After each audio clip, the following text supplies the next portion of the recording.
Testing, testing, testing. Speakers. Testing, testing, testing.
This is weird. Hmm.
Hello, Professor, how are you? I can't hear you. Uh,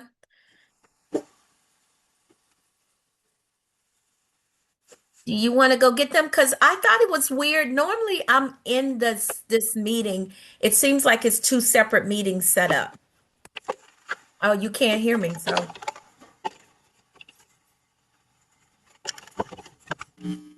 Professor? yes, can you hear me? Oh no, still no.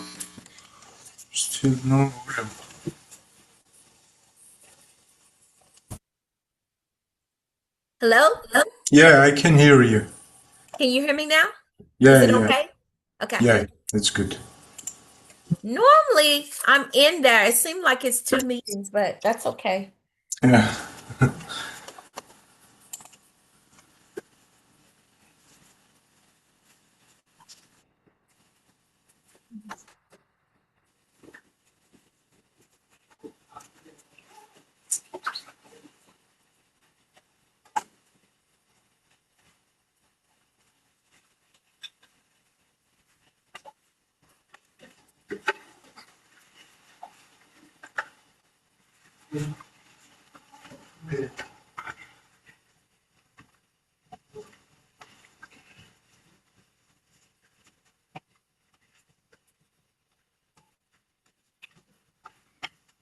Hey, Hamilton. Good, good. How are you? Hello, Hello, Professor. how are you? Good.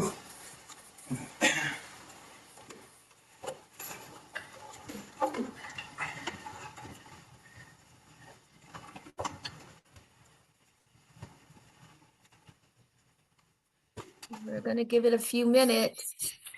Yes.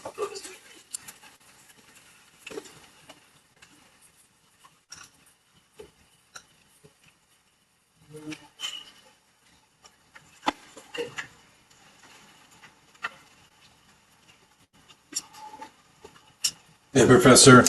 Hey, You good? How you I'm doing? good. How are you? Good, thank you. Just checking, make sure the sound's okay. Is it staticky or anything on your end? No, I don't, it's not on my end. I don't know if they have it on their end. So everything sounds perfect. I just want to double check. Thank you. Thank you.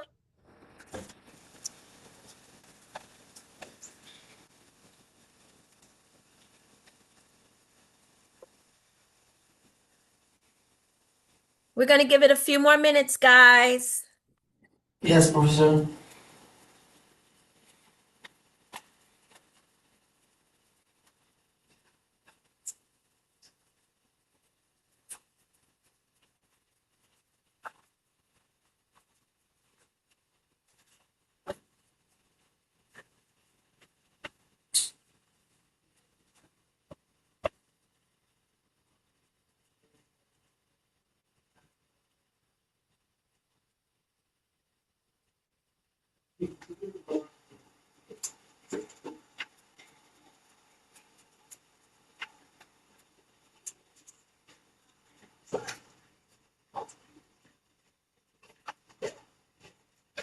Hey.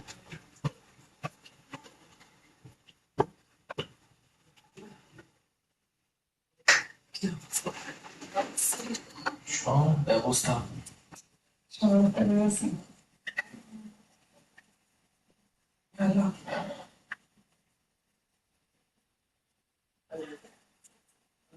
Simulator দিছে ওই ফলে দেখি না আমাদের আমাদের list আমাদের দোকানে ছিল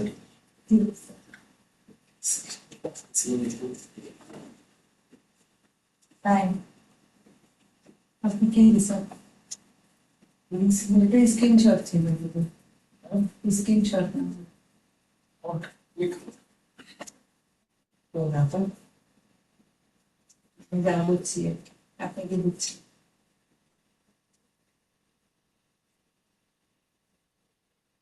We're just gonna give it a few minutes for everybody to get in class.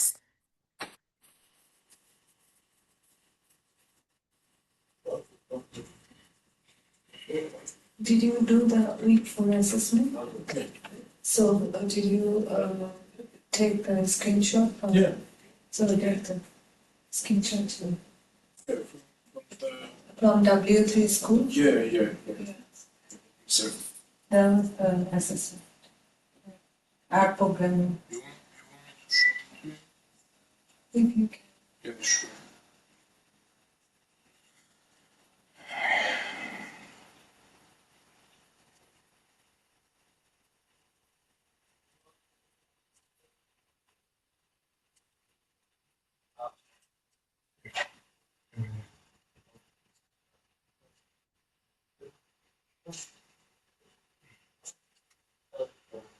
Like try yourself.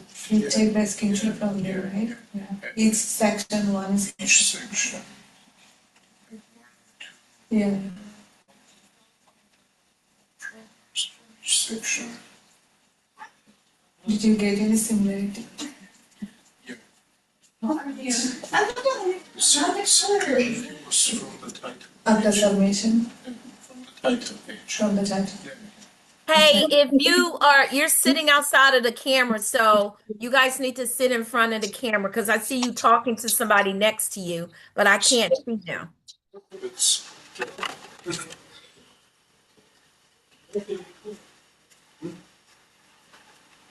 Can you see me, Professor, now? I can see you now. Yes.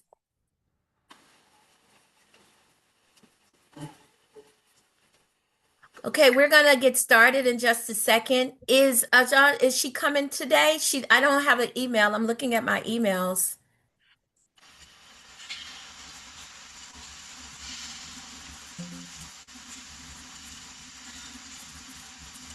Let me just check. Make sure I'm not missing anything.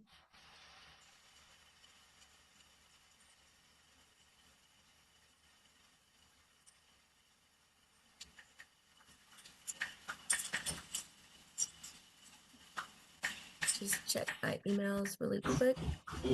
Make sure I'm not missing anything.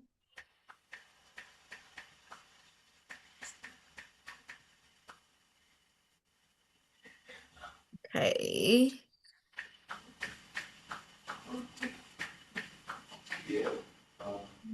Chapter 810, 802.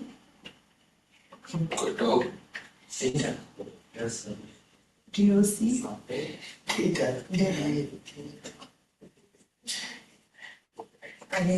My education dog. Chance.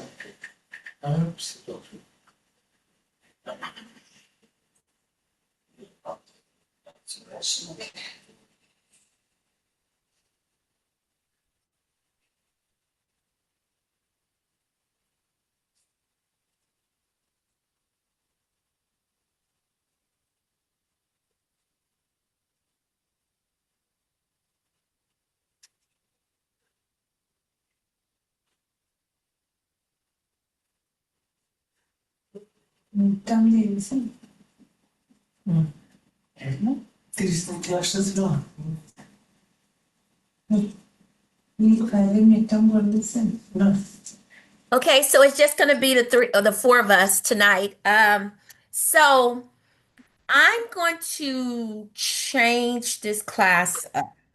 This is an 800 course, and normally when I'm teaching this course, a lot of my students would work on their dissertation, and so I'm going to change the rest of the assignments so that I can get more work out of you to start thinking about your dissertation. And so your week 6 assignment, because this week you have a final, and the final will be the final. I have no control over that. But I'm just gonna pull up your assignments and tell you what I'm changing them to, because you guys still have a presentation your last class, and you will be presenting it real time in class. And so let me just pull up the courses.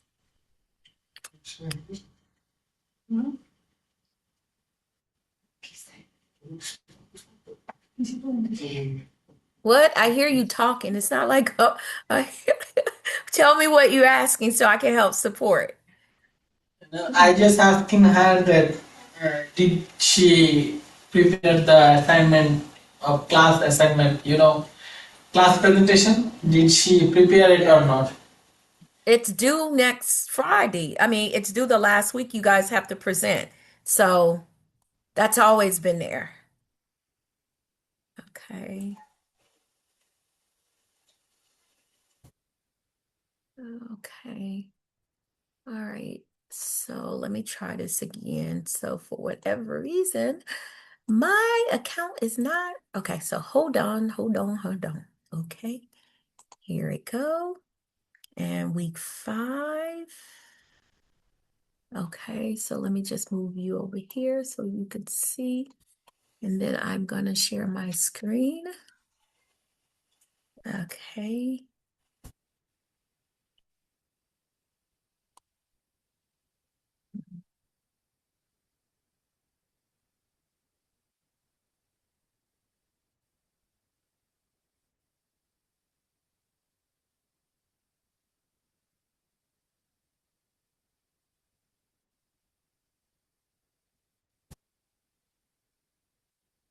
All right, can you guys see my screen?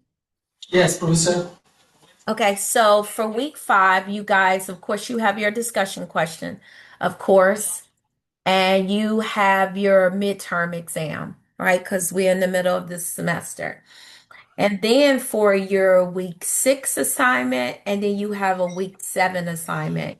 And then your week 8 is you have your presentations that you do in class. And so let's start at week 6. And week 6 is your last week with a discussion question, because that's the last one. And week 6, professional assignment too. Let me go back. It's here. Okay, so for your week 6 assignment, instead of you guys doing professional assignment 2, you're gonna present your concept paper. You're gonna present the first 8 sections of it. And then the other 4 will be your week 7 assignment. And then your week 8 assignment will be your PowerPoint.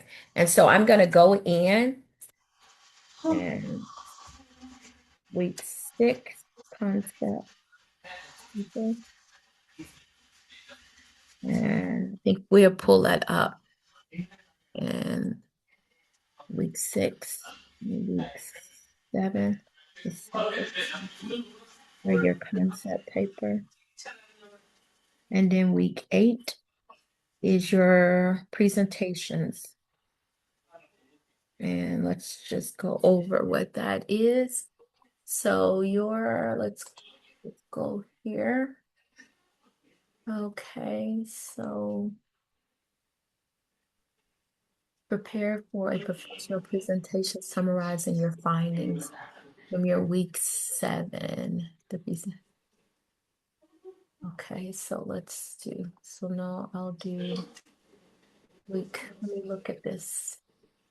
Week 6, you can do that. Week 7, used in data wireless and connected. Okay, so you have an option here for your week 8 assignment.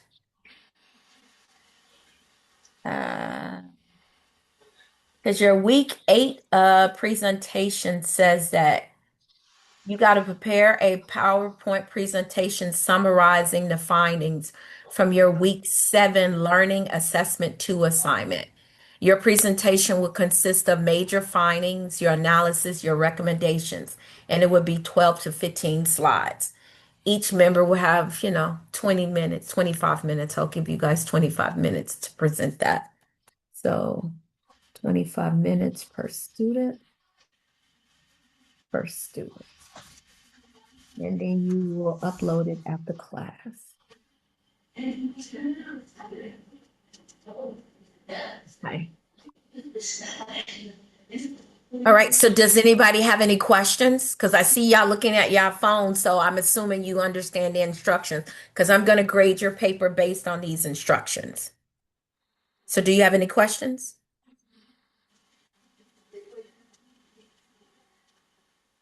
So can somebody repeat back to me what your assignments are for the remainder of this course? So for week, instead of week 7 assignment, we are going to present uh, paper, dissertation with 8, what's it called?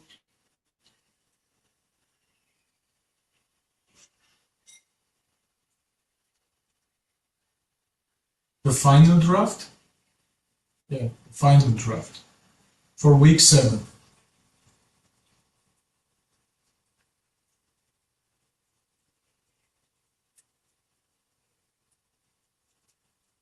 No, that's not the assignment.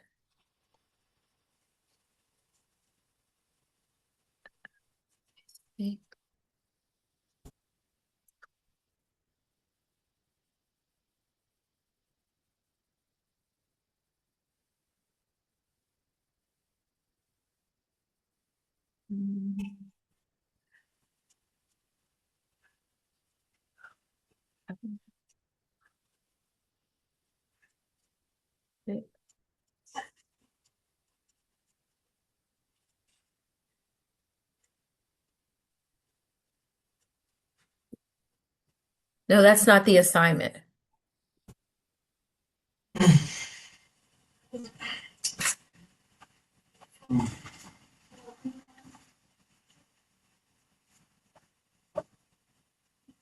Do you guys want to tell me what it is so that you make sure you do the right assignment?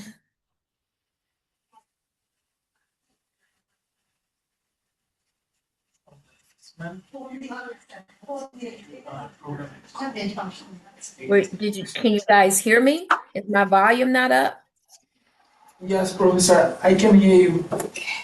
In week 7, it says that I have to submit the R programming code, an example of the results, use the results to describe and explain what data shows, Mhm. address how the information and results may be used to inform decision making. Yep, but that's not what the assignment. Remember, I just said I was changing the assignments because this is an 800 course, and normally this class is based on your dissertation. This is the first time I've taught it where you guys are in the classroom. So I can't tell if you're learning what you're supposed to be learning here because I'm not seeing it in the assignments that you do in class. Like I'm not seeing the engagement around your dissertation. And so I'm changing it so that you can do your concept paper. You know, the concept paper you guys was working on, the dissertation you supposed to been looking for so that you understand what your dissertation is about. This is a PhD course. And I need to see that, and I'm not seeing that, hence me changing the rest of the assignments so that I can see that. So I said for week 6, you're going to do the first 6 part of the concept paper. You're going to turn it in. For week 7, you're going to do the other parts, and then you're going to present that for your week 8 based on your dissertation, based on what your idea for your dissertation is. These generic assignments are not serving you because you're not further along in your dissertation program. I still don't know who's doing qualitative, quantitative. Like some of you are still trying to figure that out. So we need to adjust this class so that you leave out of here at least with a conceptual framework, a concept paper. So, Professor, from week 6, will you give the question to They're the already in your presentation. If you go into week 5 and go to your slides where it says in class, those instructions are there. I have them here too, but they are what week? We are in week 5, right? Yeah. Yeah, we are in week 5 today. Oh, no, that's week 2. Hold on. Let me get to week 5. 2. This is 4. It's 5, right? Yes. Today is 5. Okay, in week 5. So in week 5, if you go down further in the embedded, you're going to see in class project and you're going to see build a concept paper. Where, Professor? It's not for us, maybe. It's on slides number 143 in week 5.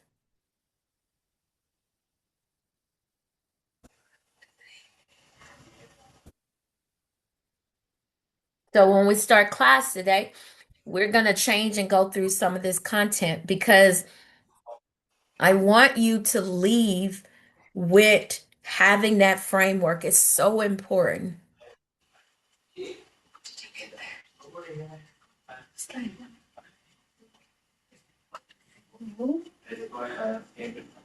It's slide number 140.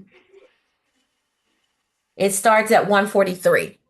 So when you go to week 5 and click on the presentation and go to slide 143, because that's in week 5, it has the concept. You guys was supposedly working on it last week?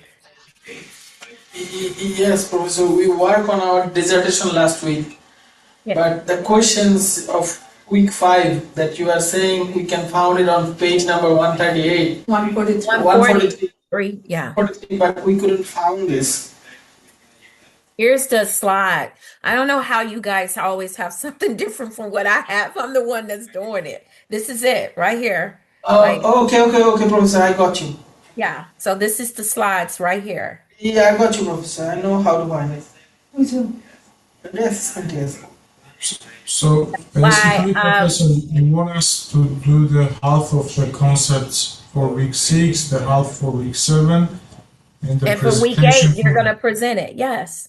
You're going to act, because I know you said last week you can't do this in the classroom. I don't know if it's too loud, but you need to be doing it because I have not received anything from anybody, the assignments. So I need to change the assignments because I still don't know what y'all dissertations are about. You're in an 800 course. Yeah, but That means Professor, that the you only thing have, is that we do not know it either. I mean, I well, mean, I you're going to can't. have to figure it out. Yeah, but I can't make it up for just you know. I can't do a quality job for just a week. Oh, No. absolutely not. That's why, again, And normally I'm struggling with the concepts. With either it's gonna even the topic that I presented last week. You had some questions whether this is gonna work for dissertation. which is And what you're supposed to be getting questions and feedbacks. So if you send yeah, something in, I can share feedback for you, which is why I'm changing these assignments so that you can do that. Put something on paper so you can get feedback on it, so you can adjust, so you can lean in. That's exactly what's supposed to happen. I don't expect you to have 100%, but I expect for it to start being built out. It's like a banana. You peel it little by little, little by little. And these courses are designed to do that. So that this is a good thing. You want to leave a course where you're building this out. You don't want to go through 2 years of courses and get to your 3 years and you have nothing. You don't want to do that. Because then you can only take the 900 course 3 times. That's 8 weeks. That's 3 times 8. That's 24 weeks. You are not going to be able to write if you don't have a clear conceptual idea in 24 weeks. Nobody can do that. It's been tested and verified. And then if you don't have anything, they're going to put you on a freeze because those 900 courses are getting you ready to present. When you go into them, you should have your conceptual idea, your concept paper, your dissertation proposal. You come into those courses and you present it to the dissertation chair and we say yay, nay, you need to go back. You want to have all of that when you're in your qualitative and quantitative and your lit review classes and your proposal classes. You want to have all of that worked out so that when you get to your 900 courses, you're not in the classroom, you're home, you meet once with your dissertation chair a week. And our jobs as dissertation chair, I'm not going to encourage you to write. You're going to present to me what you're writing, and I'm going to give you feedback on it. but you're going to be the one driving it. I sit in the passenger seat and I give you feedback on it. And so I'm telling you what I know. There's data that supports that if students don't have this built out, they don't finish their dissertation. And I don't want that for you. You're paying all this money. Take advantage of a course where I'm a dissertation chair, I'm a qualitative subject matter expert so that I can help you. So that's why I'm pushing you. You want me to push you. You don't want to be in a class and the instructor is like, okay, you don't have it. Okay, then go on. You don't want that. And this class is designed for that. That's why I keep saying this is an 800 course. You have all of that worked out so that we can build it. This is a quantitative method class. And so I'm not trying to give you pressure. And I'm hoping that you understand the difference between pressure and my job as an instructor is to get you ready. Believe it or not, this is nourishment.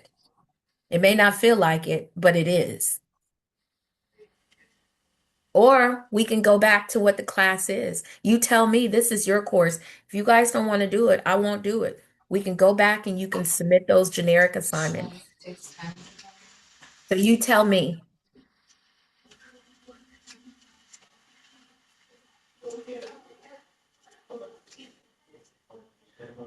Do you guys want to talk amongst yourself and then come back to me? Because I'll do whatever you guys want to do. No, Professor, we are listening. I'm sorry, man, I didn't hear you. Say that again. We are listening, Professor. We understand that we need No, to I'm do- saying that if you guys want to go back to what the original assignments are, I'll do that. Like that's what I'm saying. Do you guys want to talk amongst yourself and come to a conclusion? And if you say, hey, let's just do what's in the book, and then we can do that. Me adjusting was just me wanting to nourish, but I don't have to do it. I want to do whatever you guys want me to do. Because I don't want you to be like, oh, we had the worst professor, because that's not the intent. The intent is to nourish. So if you guys want us to go back to what it is, I can go back to what it is. That's why I'm saying I can go on mute. You guys can talk and tell me what you want me to do. I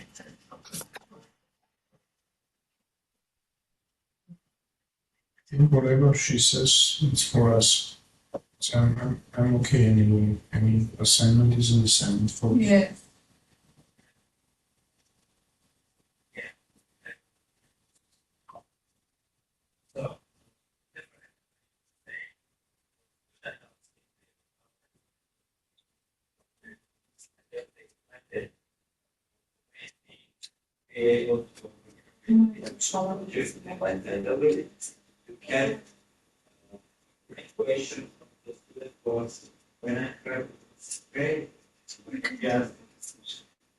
I know myself is that okay over to the field because I can get it. You can tell fish. Professor, we don't have any. Huh? I mean, we are good with any of your suggestions. I'm sorry, I can barely hear you. I'm so sorry. We don't have anything against the suggestions. So we are good to do the concept paper. And what I was saying that I'm struggling with it. It has nothing to do with what you suggested. I was just trying to get your attention on me, I guess. Okay, so let's talk through it because, guys, this class can be whatever you want. Tell me, did I send you a presentation? Did I send you guys that presentation? A PowerPoint. Did I send you guys that PowerPoint? Which one? In the announcement section. From In the that- No, I teach the proposal course, and I build a template that I send to students that are struggling. And I'm asking, did I send you guys that presentation? I Like haven't received. in the I don't first, think so. okay, No, Professor. okay. I finna send that to you guys right now. Give me just a second, guys. I'm gonna log in and do that really fast. So I'm gonna send it to all of you. So give me just a second. Just a second here. Okay. Almost sending it.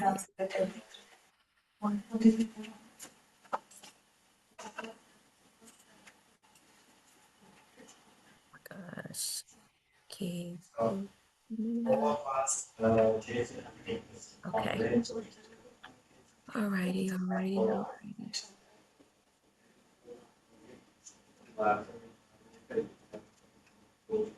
right, and learn about the Professor, slide number 6, 143, right? Give me just a second. Give me just a second.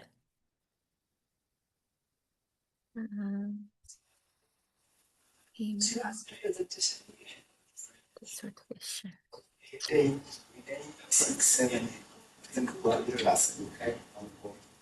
Based on dissertation. I think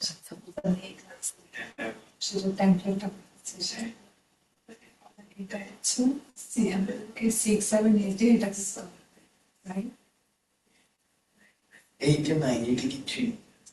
It is 3. and the separation. Can I close the door if you don't mind?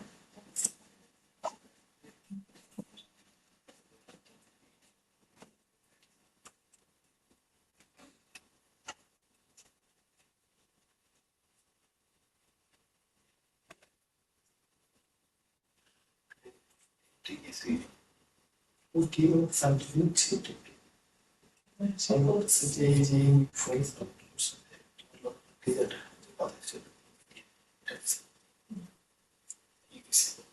So consider 800 class with dissertation relevant.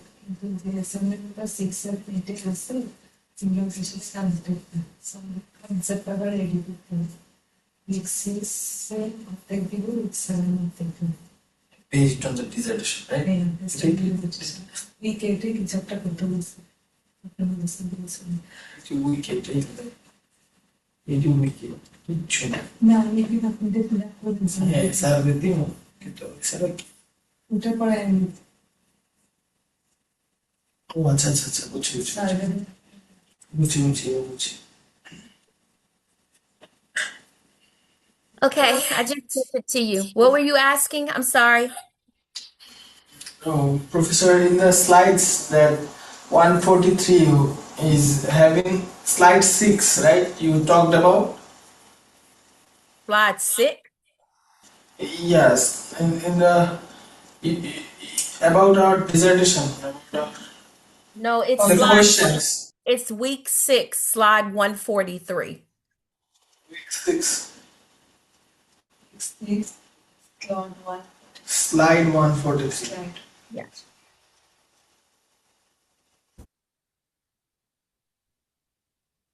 I just sent you guys a PowerPoint presentation that I created for students that are kind of struggling with their ideas for their dissertation.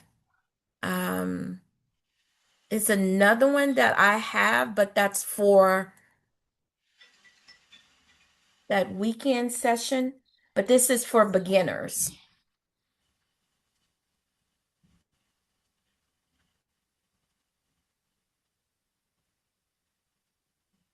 Yes, Professor, I got it.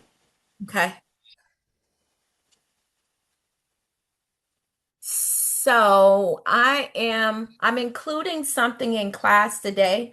Again, I teach another 800 course, and it's my qualitative and quantitative class, and they're getting ready to pitch their mini dissertations. And so somebody asked a question. Okay. Give me a second here. I'm always trying to fix this screen so I can see you as well. Um, this is this is a different share. Okay. Let me see. Okay. Can you guys see my screen? Not yet. Oh, it's not share? Okay. Let's try that again. Okay. Can you see it now? Let me know. Yes, Professor. Yes. So I had some students ask me, they sent me a message and said, "Hey, I'm struggling. I don't understand." And they asked the question, is research method, methodology, and conceptual framework? They were like, is it the same thing? And then I was like, no, it's not the same thing. And then I had to walk some students through. And then when I was talking to my qualitative class this week, and my quantitative class, they were like, oh, they're not the same thing. And so I was like, oh, I didn't realize that students were struggling with this. And so it made me go to gather something so that I can walk the rest of my classes through this, so that they can know it's not the same thing. And so I'm just going to take a few moments before we get into the reading assignment this week and kind of go through that while going through the content for this week. Because again, it's your midterm, it's week 5. You guys have a final, and then you have your 6, 7, 8, your last 3 weeks. And I want you guys to feel comfortable with this. And so my question to you is, do you know the difference between a research method, methodology, and conceptual framework? Do you know what that is? Yes, Professor, I have little idea. Okay. Like research in research paper, it's about it's not it's shorter. It's about like uh, uh, about the pages. It's gonna be 20 to 50 pages, and in the dissertation, it's long term. I mean, it's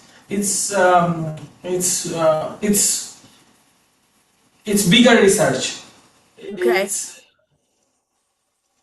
Okay. uh, I'm asking, what is it? Are they the same thing, and are they different? How are they different? they are same. They are Okay. same, but research paper is it,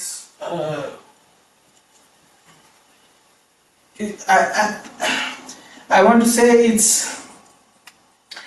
um, it's for short term, and the conceptual paper is for long term. Okay. Does anybody else have anything they want to add to that? Like the dissertation based on the chapter wise, Professor, like chapter 1, chapter 2, introduction, literature review, research question, it will come like that. So, and when we pass chapter 1, we can go to chapter 2. So far, I know about the dissertation, but the research paper is like a based on a topic, and we have to explain all of the things like research question, literature review, methodology in the same paper for a with a little explanation than the dissertation. Okay, so both of your answers are right, but I need to shape it a little better. So your dissertation will be 5 chapters. You have your first chapter where you have your research question, you have whatever your conceptual framework will be, you will have your definitions, you will have your background, your purpose, you will have all of that. Your methodology will be based on whatever your research method would be.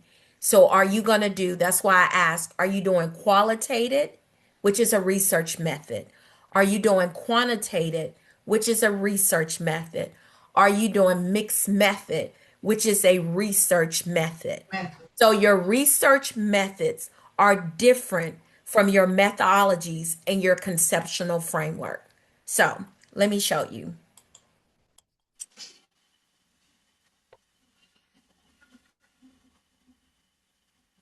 So Your research method is how you study it.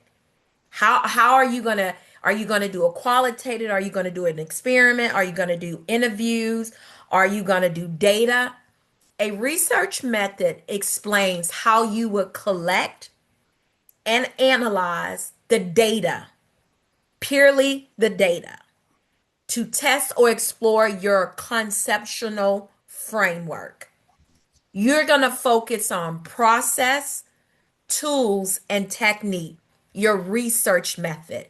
The purpose is explain how you gather the evidence. So that's why I keep asking you guys, what's your research method? An example, quantitative. This is a quantitative class. It is about surveys, regurgitated experimental. That is how, if you say, my dissertation is going to be a quantitative study. And so I'm going to do surveys where I'm going to put it on LinkedIn or TikTok, Instagram, so I can collect all this data. Or you're going to do regurgitate, where you're going to take data that's already out there from your job or from something at your company or a stakeholder, an investment company, and you're going to get that data and you're going to compare it against something. And then experiment, meaning I'm going to test if I put water in a paper sack, how long does the water stay in the sack before it splash? That's experimental.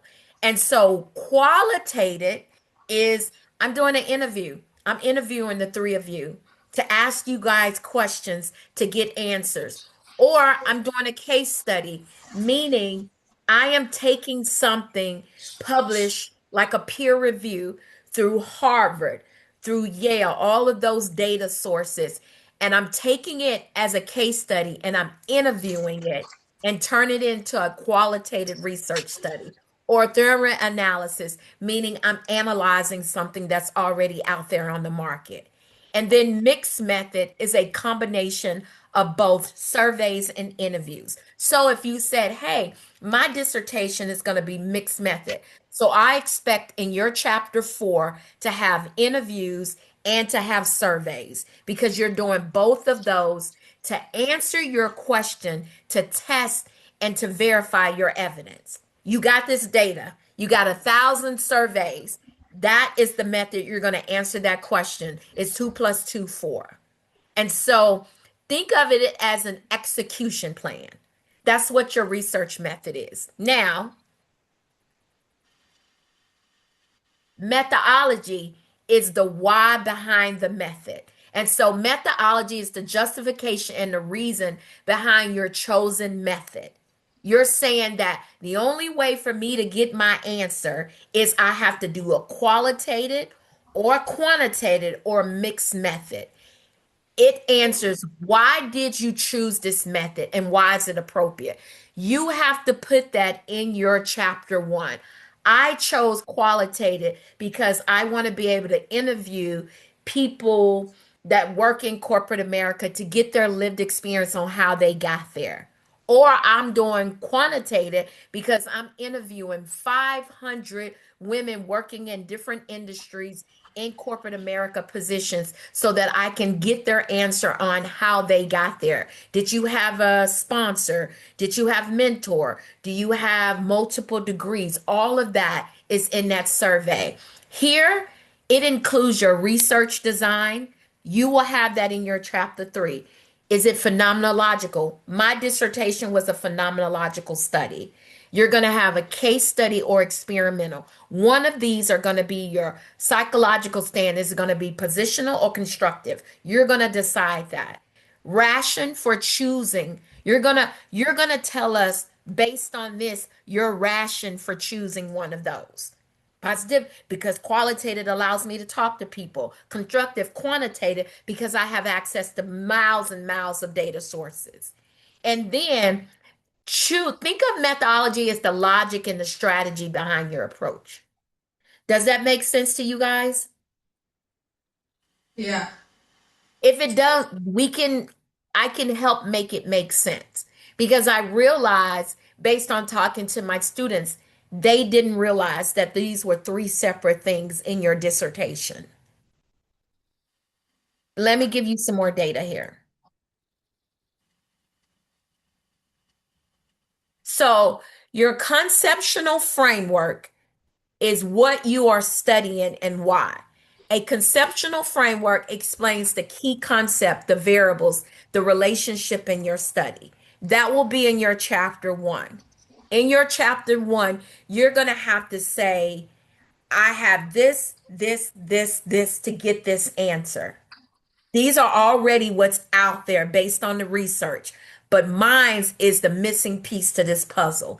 That's why it shows how you think the problem worked based on theory, prior research, and your own model. It focused on the ideal of your dissertation, the variable, and the research and the relationship. The purpose is to guide what you're studying and how your variables connect. So I'm doing qualitative, and my conceptual framework feeds into it. It supports it. So throughout my dissertation, it supports it. I'm going to pull up a dissertation so you guys can see all these 3 missing pieces so that I'm a visual learner. And as a visual learner, seeing it help. Purpose guides your study. Like, let me give you an example. Customer satisfaction, right? I am a senior director. The customer service teams reports to me.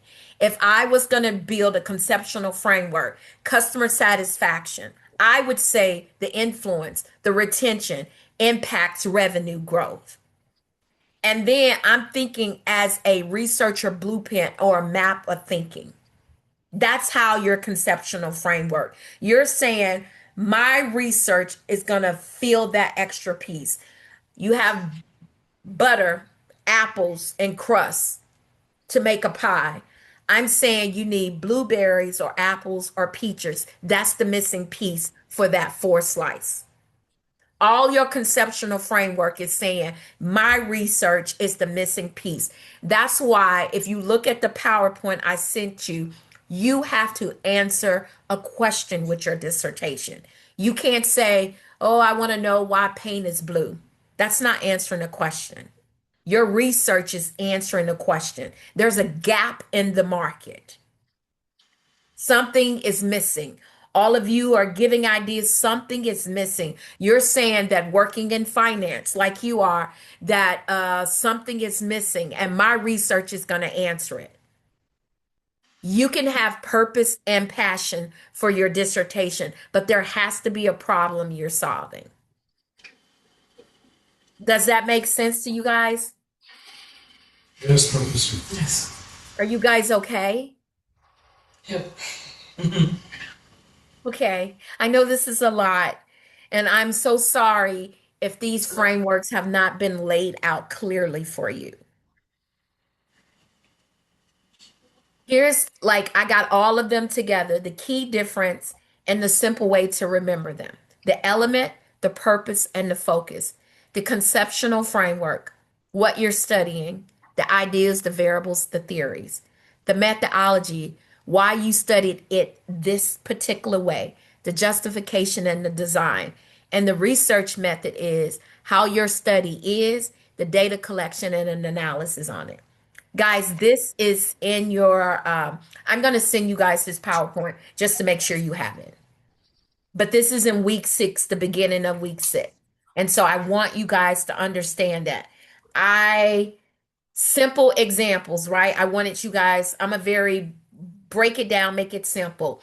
If the topic is customer success and retention, the conceptual framework use theories like customer engagement, trust.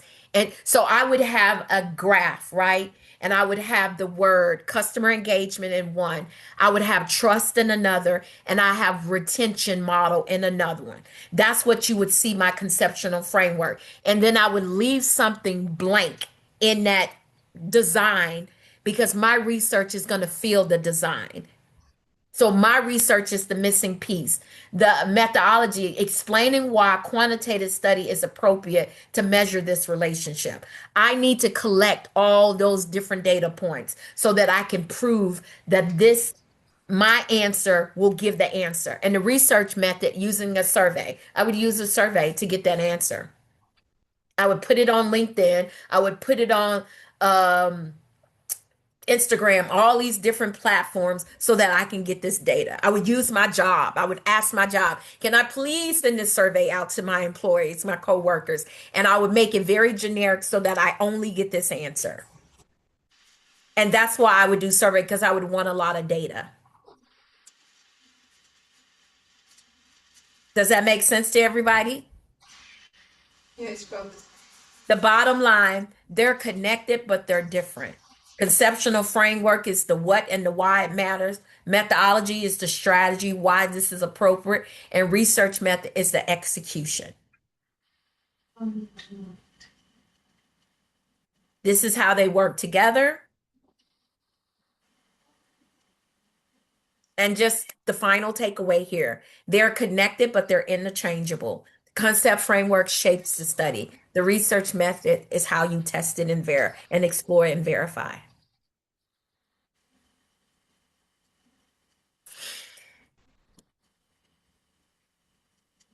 Any questions?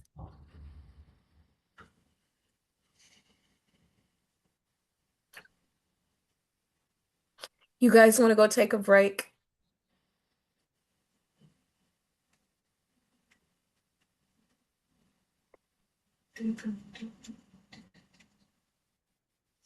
You tell me, because we can go and then I can let you go at 9:30. You guys decide. Yes, we are good, Professor. I'm sorry, say it again. I guess it is okay. We don't want to break now. Okay, all right. So what we're going to do is to get started in week 5. So week 5 focus on the R data structure and the R gap. So if you were doing a quantitative study, these are different strategies of collecting your data. That's the basis of what this class is about. Because in quantitative, there's so many ways for you to chop up your data. And while you are defending your data, especially because it's oftentimes previous a bias in it, because you ask questions based on your assumptions. This class is designed just to help you find a way to chop the data up to answer it. Like, do you do it in Excel? Do you do what, like different? And then some people are not a lot of you are really smart. You're in technology. And so you're in digital marketing, finance. A lot of people, the resources and the tools, because keep in mind, when you collect your data, you're going to move it into a application. Novell, Cubase, these are different tools. It's going to break down your data. You're going to give it instructions on how to break down your data. And then you are going to measure it in Excel. On quantitative, you are the only one who measures your data. And qualitative, you build theories inside of it, you move it over. If you are interviewing 12 people, they use this word, so this goes under this theme word. They use this statement, this goes under that. That's how you separate. But in quantitative, you have all this data, all these data codes, and you have to break it down, because in your defense, you're telling us, of my sample size, 80% said this, 70% said this, 10% said that, 30% said that. That's why you have to break your data down like that, because you're defending based on your research what it says. 80% of my participants said that AI integrated into financial tech is helping their job be more successful or more streamlined. Or in digital marketing, 70% of them said that this is not viable to the job being more easy, marketing quicker, better campaigns. Like all of that is some of the ideas around what you do with the data. And so with that in mind, this is the focus. Oh, let me go back. Why this matters. The R data structure and the graphics are critical in research and industry. The foundation for data cleaning, models, visualization, because you will have visual slides in your data from a quantitative perspective. It's required for, again, your dissertations, your peer review research. It's used in major industries like tech, finance, healthcare, energy, marketing. It's essential for evidence-based decision making. Also, we use it in our professional lives as well. Right now, I'm moving some more teams under me because our organization is rolling out some new processes. And so those business units are moving over to me. And what I'm doing is looking at their data so that I can better understand, like, why aren't they more successful? What's been contributing to it? So I'm using evidence based for my decision making to say, hey, we need to turn 20% of our processes into automation. And so getting teams over there to do time studies to see what processes we need to make 100% automated. What can we build into our processes where we no longer require a live person to touch and it can be done automated so that we can have better streamlined processes. Here's an example. Pharmaceutical companies use R to analyze clinical trial data, choosing the right data structure, determine the accuracy and the speed of it. So you guys remember when COVID was going rapid in the world? That was back in what, 20? COVID was in what, 20? 2019. 2020, bro. 2020. Yeah. It's COVID-19. Yeah, but it Oh, was in COVID-19. 2020. Look at me. Let me tell you guys something. And normally I try not to share personal, but I was sick. I had just got back from Dubai. And so I was diagnosed with a rare form of cancer. And so I was in a hospital during COVID, which is why I'm always struggling because I can't remember it. And they wouldn't let us leave. And so for a year, I lived in a hospital going through treatment instead of, because normally in the when the world is healthy, you get treatment and you go home. But because they wouldn't allow anybody on the cancer floors, I had to stay. And I stayed there between 19 and 20.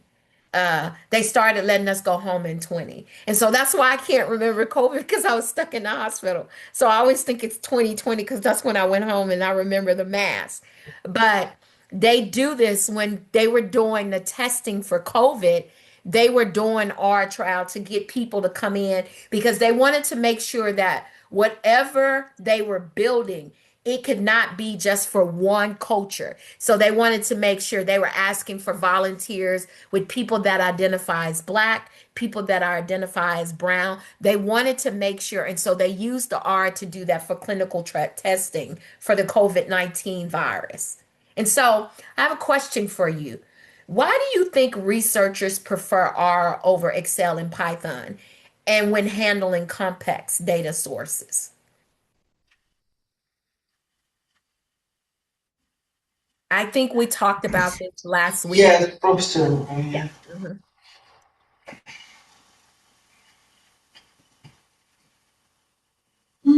Maybe because of the functionality, and meanwhile it's not so hard as the Python.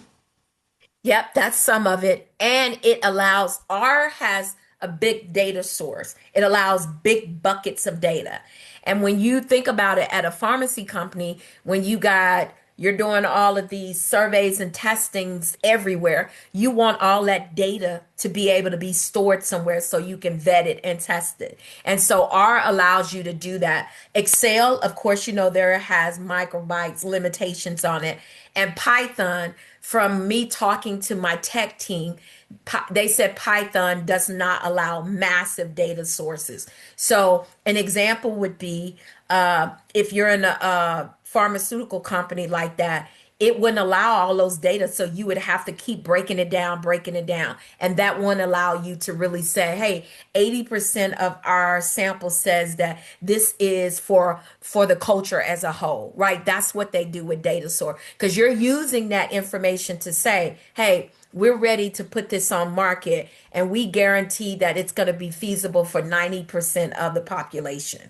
I remember the first time I got a COVID shot and everybody was saying, oh, you're going to be sick. I think because I had went through so much treatment prior to, I got my shot and I went on like it was nothing. And everybody was like, you're not sick. I was like, no. But I always said to people, I just went through like a year around chemo. And so maybe my body's just so numb from anything. So if it's not working or working, my body can't tell the difference anymore. But it used that for that reason. And so that's why I like R for that reason. Like I use it at work for when I'm exploring data from mergers and acquisitions into our ecosystem so that we can have it for new customers, new businesses, companies that are doing mergers and acquisition, which is a lot of times how they grow. So having that accessibility is really important. An example would be the foundation block. The definition is one-dimensional sequence of elements of the same type. So an example would be age, like 22, 34, 41, my age. And so in a real world example, like Walmart, retail companies like Walmart track hourly sales and that because it converts them into time series forecast models. And they do that for the reason of saying that, hey, this product is selling, we need to make sure it's on shelf. This product is not selling, we need to free up some shelf space so we can have products that are selling.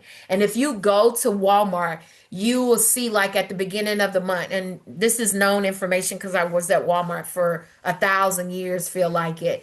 On the shelf, a new product would come and they're monitoring how much it's selling, which is why when you self checkout, sometimes people, if you're doing certain things and you're like, oh, the SKU is going to be the same. The SKU is not going to be the same. They're tracking that data. So that's why they really say, hey, we need you to scan each product. Even if you're like, well, it's the same price. No, we need you to scan the queue because that SKU is pulling from our inventory and it's saying, hey, we had 100, we now have 98 because 2 have sold. That's why they really push for you to do the scan. And so in case studies, surveys, response, like scale rating, repeat measure, all of that is used for, not only is it used for dissertation, but it's used for business as well. So I have another question for you. How can VET on a daily temperature be used in climate change study? Think about what we just said it's used for. How can a VET of a daily temperature be used in a climate change study? Remember here it says it converts them into time series forecast models. And models is how you say, hey, this is working or not working. This needs to be add, this not needs to be add. But that's how it's used. Data frame, the definition tapes or each columns or in different types. This is just an example here. The data frame, the name, the age, get you the answer, the salary 55 to 72. Real world examples would be healthcare organizations, analyzing patient outcome using data frames like age, condition, treatment, recovery time. Remember, we asked a couple weeks ago, like, how are we monitoring? Is people going to end up back in the hospital with no health care, looking at these parameters around it? And why researchers use this data frame? Flexibility. The idea is for strategic and model, and it's easy to import and export CBS, Excel, and SQE. Those are also where you may gather some of your data sources as well. So another question here, describe a research question in your field that requires data frame.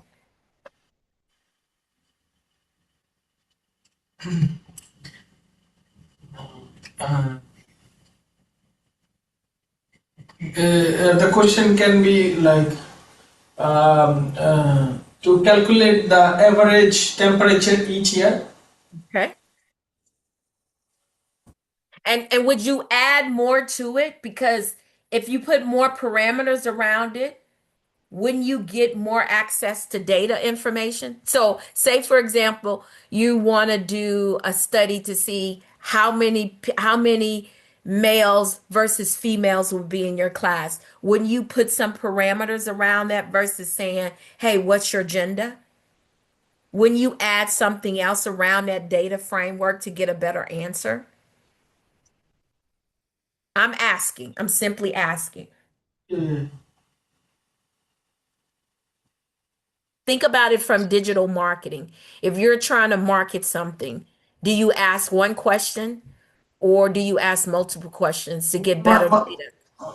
Obviously, multiple question. And so that's what you would do.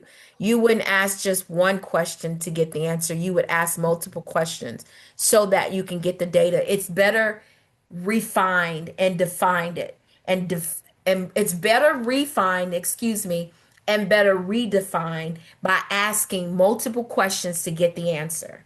If I was to ask you guys, I'm asking you guys multiple questions so I can get answer because I want us to peel the banana. I always use that expression. I learned it from my professor in graduate school. He'd be like, let's go a little deeper, let's pull it, let's pull back, like let's get off the surface of it. And so that's another way for you to get more data access.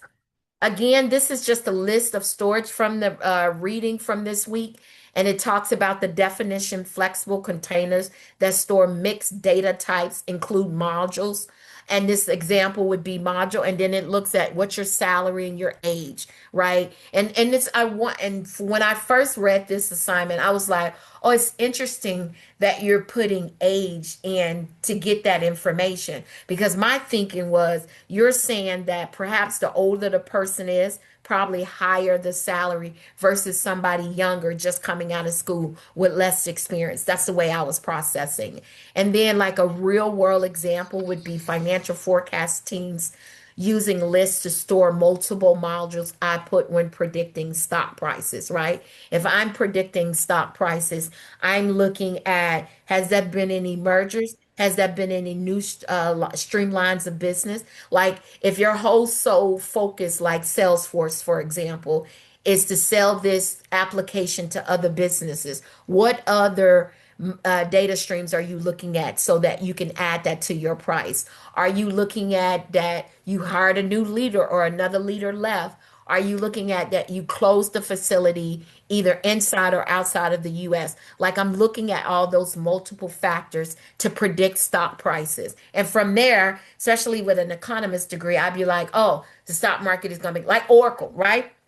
They did a massive layoff. I think it was 33,000 people. And if you look at the stock today, it dropped tremendously. Somebody was like, "Oh, I thought it would have gone up." Why would you think it's gone up? Because they're saying at the most you can get 2 weeks servants pay based on how long you've been with the company, up to 26 weeks. And so if you look at the stock market on them, they went down because when a company does a massive layoff like that, the market is concerned, oh, is something failing? Are they in the middle of being purchased?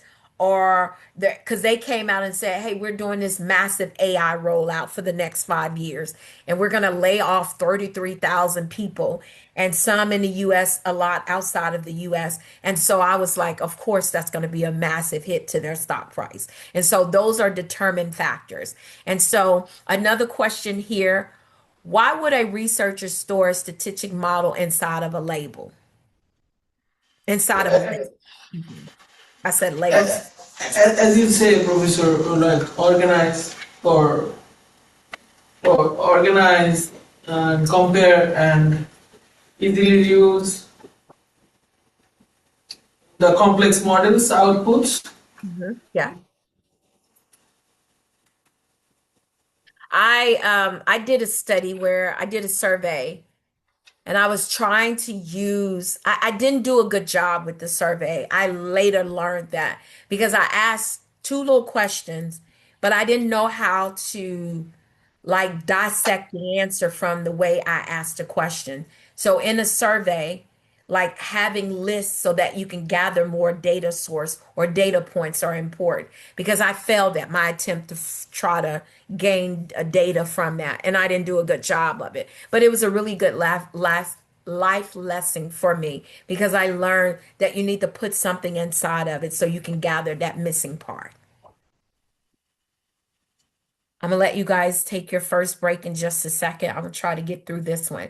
And the metric system two data of the same type is used in machine learning image process optimization. Multiple dilemmas extend. Real world example would be energy companies analyzing wind turbine. We have Vestas as a customer. They build wind turbines. They're really big here in like Texas. And so what they do, I'm still trying to learn that feel because I'm like, how is this giving energy, right? How is this three blades on this wind turbine high in the sky? How is that feeding into the energy. Like I'm still trying to learn that. And so that's another thing that I'm trying to learn. And it's arranged by hours, turbine, and components. And so when you're in that industry, do you see the multi-dimension data being used? And you do because they said we're going to hit a 98 availability. And then all your turbines running 30 days every month, we're hitting a 98. And I'm like, I don't understand how you get the number. And so the data team is like, okay, we can try to explain this to you, but it's so complicated. I can't understand it. But that's what it is because they have multiple dimensions access to get that data to say we hit a 98 availability for the month. Because what happens here in state of Texas, Encore, we are to California what you are to us on water. So you guys have water where people privatize and sell water. We have private energy companies here. And so Encore, who is the big where you buy it from, you can buy bigs and bigs for it. But energy companies here with wind farms sell it back to Encore to subsidize because those wind farms can power 60, 70, 80 houses. And so that's the example I know thus far. Um, and then transitioning it. It helps researchers see pattern. It's required for journal publication. That means you're proving your theory. It improves communication with executives, supports storytelling in your dissertation. In a real world, Nike used our vision to analyze consumer behavior and global demand trends. I'm sure from a marketing perspective, you understand that. And then the question is, what make visualization convenience to you as a leader or a researcher? I'm a visual learner. And so if I can visualize and see something, I can better understand it. Like I am the type of person, if I read something, I have to read it multiple times because words have dual meanings. So, what is the intent of this word in this sentence that you're using? But if I see it, I'd be like, oh, I got it. I don't need you to tell me what it is. I got it. So, that's one of the contributing factors to that.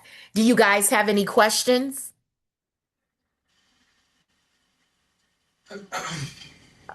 Okay, well, you guys can take your break. We'll start back up at 9:40. We'll start back up at 9:40. It is, you guys are in California, so it's 7:30. We'll start back, well, it's 7:31 now. So we'll start back at 7:41, your time. Okay. Sorry, I Thank you. keep forgetting there's a 2 hour difference between us. Okay.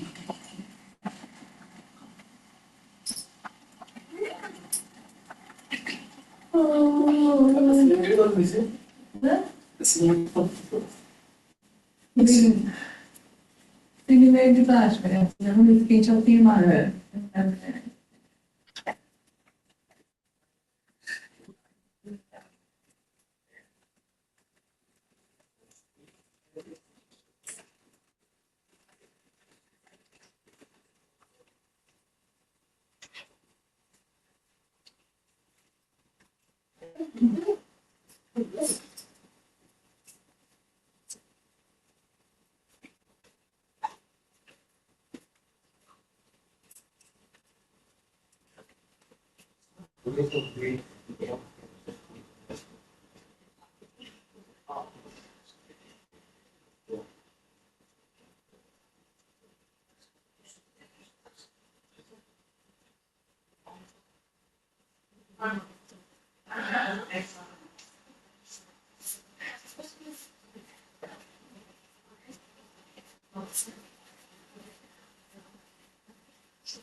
center and between extensions is in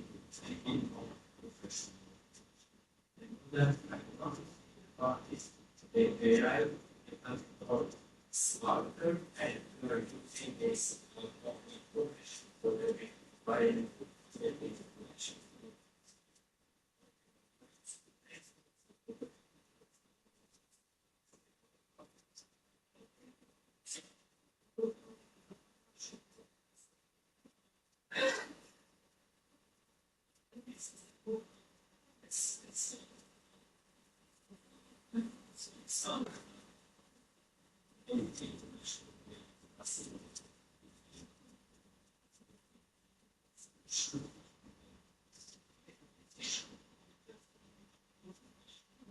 And the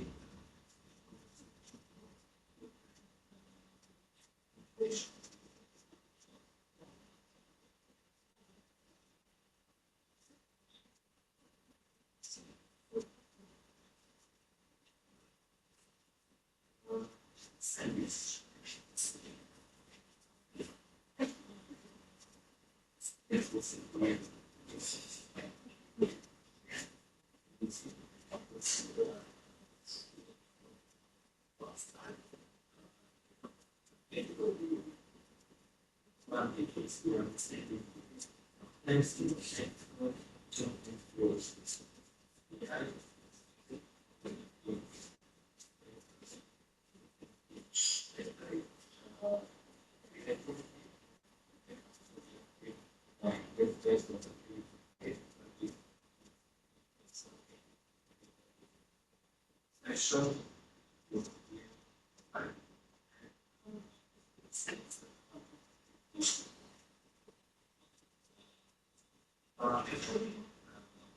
some others, some solutions, some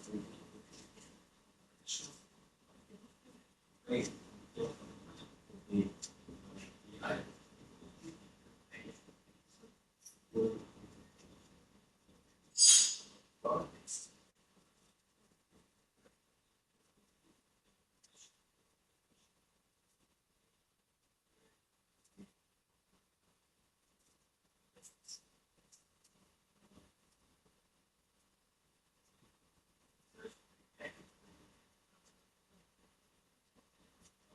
ISIS.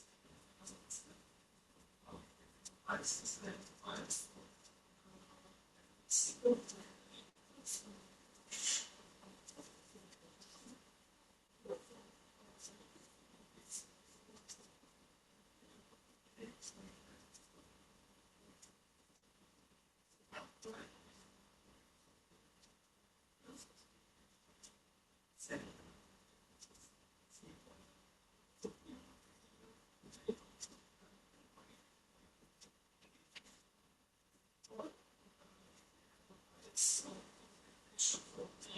Are civilized.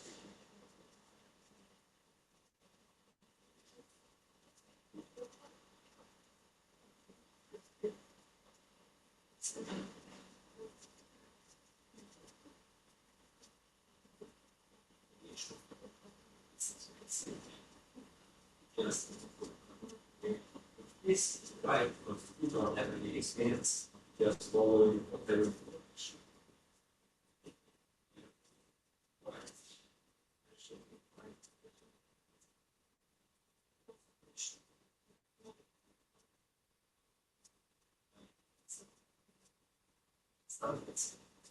This one. Yeah.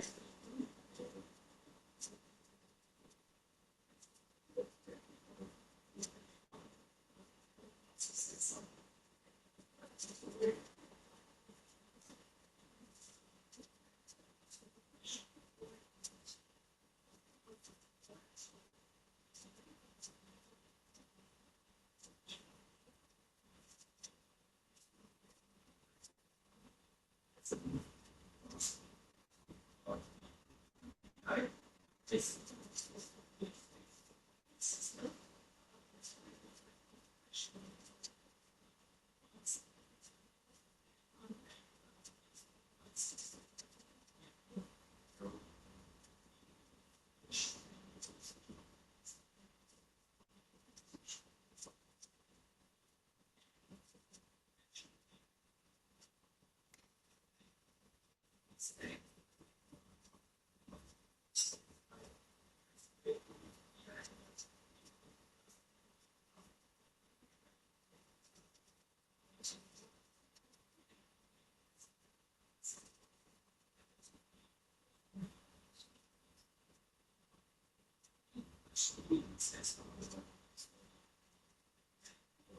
Okay, y'all was supposed to come back at 9:41.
Okay, so the base R graphic exploratory is examples would be plot, would be age, be salary, and the historic is income. The best is for quick checks, initial date, exploratory.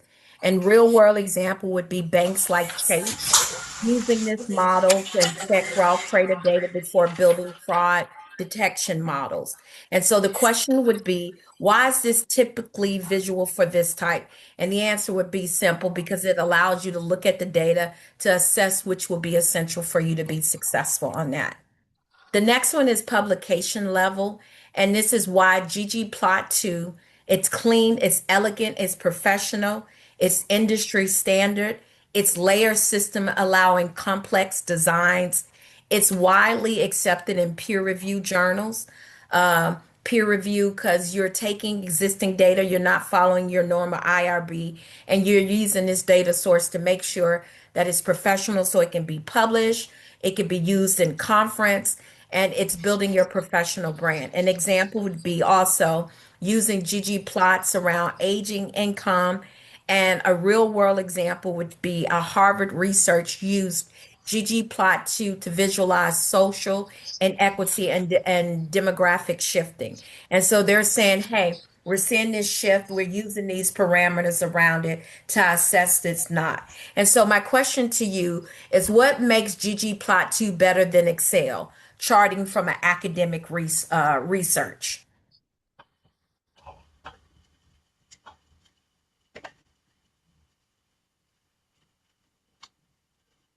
What makes ggplot2 better than Excel charts?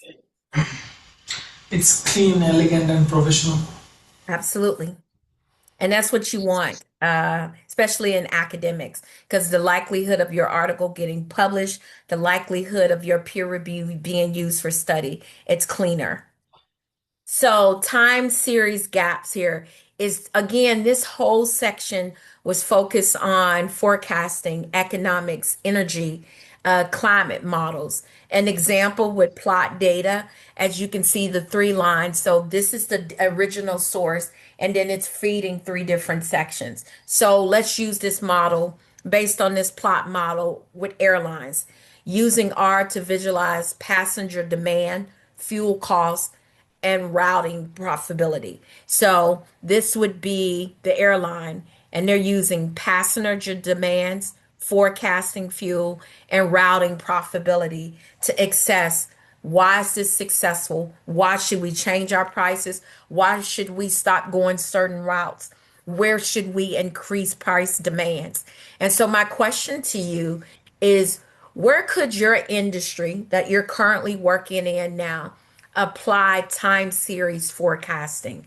Remember, it's used to predict. It gives you clear model. We just said it on the other side. It's clean, it's elegant, it's professional.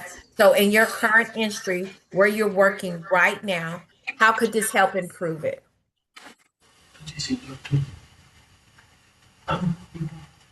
Professor from GG.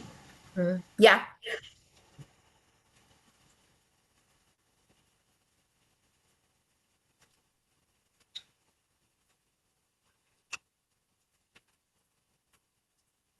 Where are you currently working? How can this be used?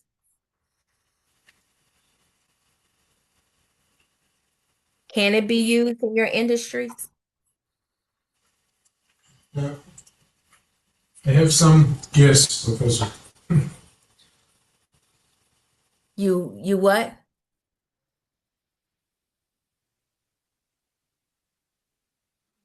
Based on the example that is on the slide, Mm-hmm.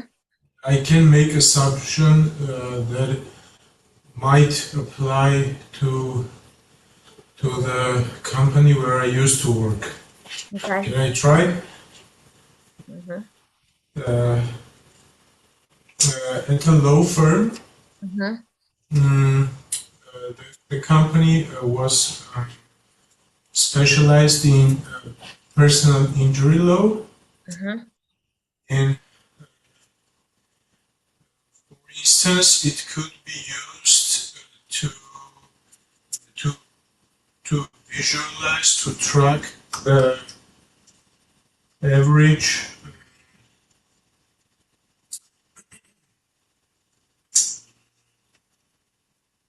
Okay. the the months that needed to get the settlement for the cases.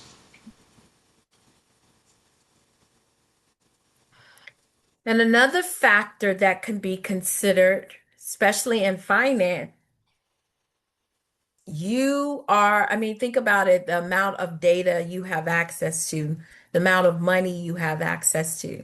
So being able to probe in probability, like what people would get along and pay back the fastest, what their interest rate would be, what industry should you be investing in.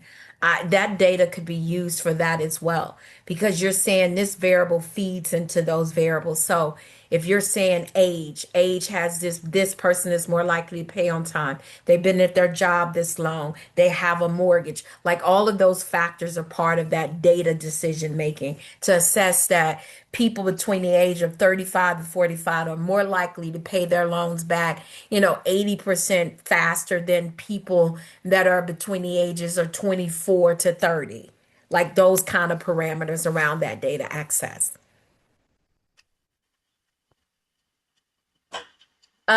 This is just an advanced example, like heat maps.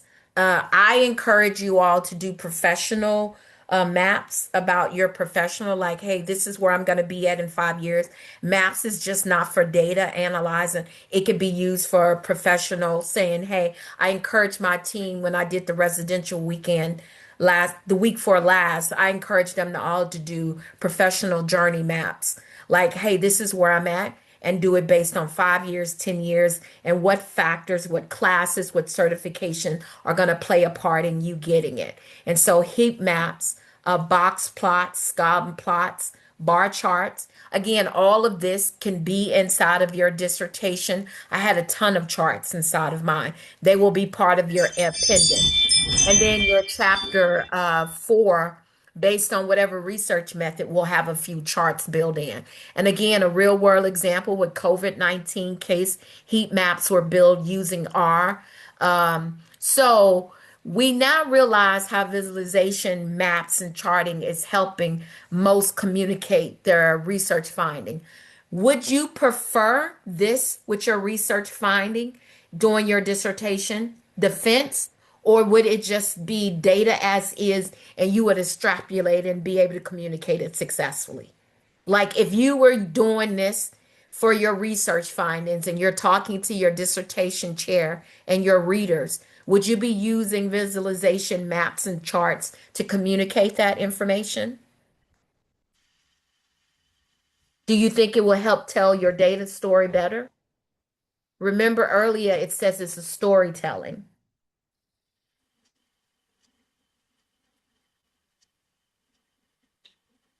Professor, can you please repeat again? I said, would you use visualization charts to communicate your data from your research findings? Yes, Yes, Professor. Professor. Yes, because Go ahead. I'm sorry. yes, Professor, because we are uh, using R. That's why most of the case in if you are finding data from R, it's visualized. That's why. And you're going to use it in your appendix. You're going to be pulling data charts, old data, to kind of sell your point. I mean, I use the word sell lightly, but it helps support your argument. And so that is a massive way to communicate. Like sometimes the best way to communicate. Have a chart, show green, that's us. This is the market. 80%, we own 80% of the market. Like those numbers give great visualization to a person that's listening and watching and stuff. And it's a great way to communicate because you may have questions behind it, but that's clear. 80% of the market is owned by us. Professor, this kind of visualization example, it can be used for quantitative method, right? Yep, it could be quantitative and it could be used for your case studies as well, which is a form of a qualitative study. One of my students did a case study and we're finishing up. I just rated her dissertation and a few things I wanted her to change. And she had a really good, like, graphic in there. And at first, I was concerned about the graphic because it was just in the first starting phase. But now that she's finished, she's defending in 2 weeks. We're in the cleanup stage. I was like, I really like this visualization because when you give it, it really homes in on what her research is. It was about like implementing business analysts intelligence into a healthcare system. And so, like, I'm really, really proud of the work she's done. And so this has been a year work. And so, yeah. And so she using charts to kind of home in on that because what happens is when you defend, you're not going to bring up your 230 page. You're going to break it down and put it in a PowerPoint. And you're going to have charts and graphics inside of that to defend. And so, and she's doing a really great job with that. So you can use it in both. That's my long way of saying you can use them in both. Okay. Again, this is a real world, like a case study for R. Airbnb used R to analyze historic booking trends, forecast price patterns, visualize season demands, optimize daily rate prices. They heavily rely on data frames, time series graphics, and predictability models. And so if I was, I'm in the midst of a project that I have to present at 10 o'clock in the morning. And right now, I'm in the midst of trying to gather. And so the way I'm trying to gather this data, I'm doing a focus group to kind of get price point information. And so I'm using, my team is going to use R on the back end to kind of extrapolate that data for different reasons. And so which data structure would be most useful in building Airbnb price models and why, based on what we've been talking about so far?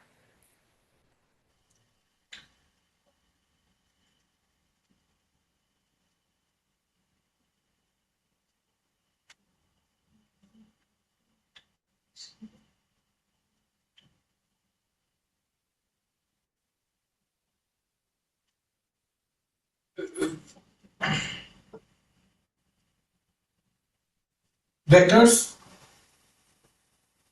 Look at some of them, visualization, right? We did the time series graphic. We did ggplot. We did base R. So of these four that we went through in class, which one you think would be best? Would it be R, right? Look what Base, Nike used it for. base R. You think base R would be used? Chase used base graphic to inspect raw credit data before building fraud detection models. Okay.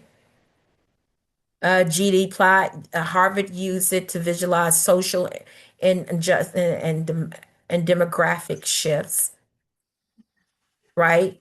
Social inequity and demographic shift. They used it because it's clean, it's professional, it layers systems, allowing complex designs, okay? And visualization, DNA analyst, emotional, compare, discuss groups, predict trends, right? This predicts trends. So maybe advanced visualization may be the base one because you're trying to do price models. Right. Oh, crap. Sorry, went the wrong way. I would use this one because I want to know, right? Because every day Airbnb is not changing prices. They normally do them in anywhere from 30, 60, right? Because most people are, I mean, 80% of the ecosystem are living paychecks to paychecks. So I need to know 6 months from now what the price of something is going to be. Now, there might Yes. be a standard price. It may adjust based on The what you're rule. saying, or it may go down. So I would use this one because it Yes. identifies relationships, right? This talked about like different seasons, like and all of that. So I would use it for this reason. That's why I would use. Yeah, plus. And we need the visualization about the location also and the rooms Yeah, and the rooms. Yeah. I agree with that.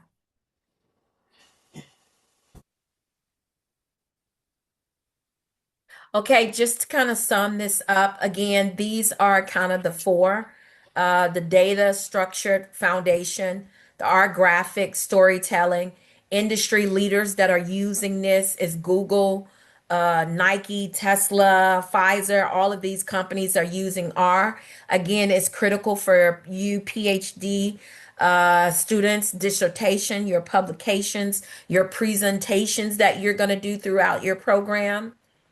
And I have a question for you. How do you choose? How do you choose you make? How does the choice you make in data structure and visualization influence your validation, reliability, and accreditation of your research method?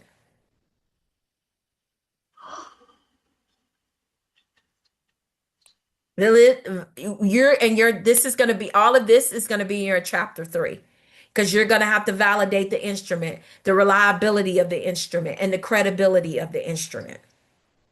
So I'm asking you, the choice you make, how is that going to influence your research?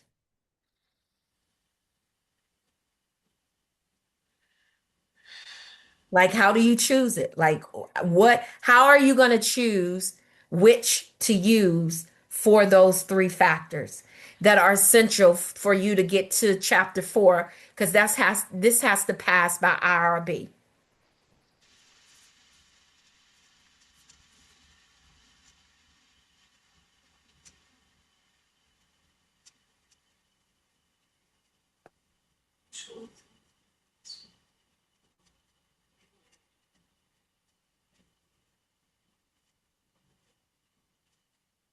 Any any takers?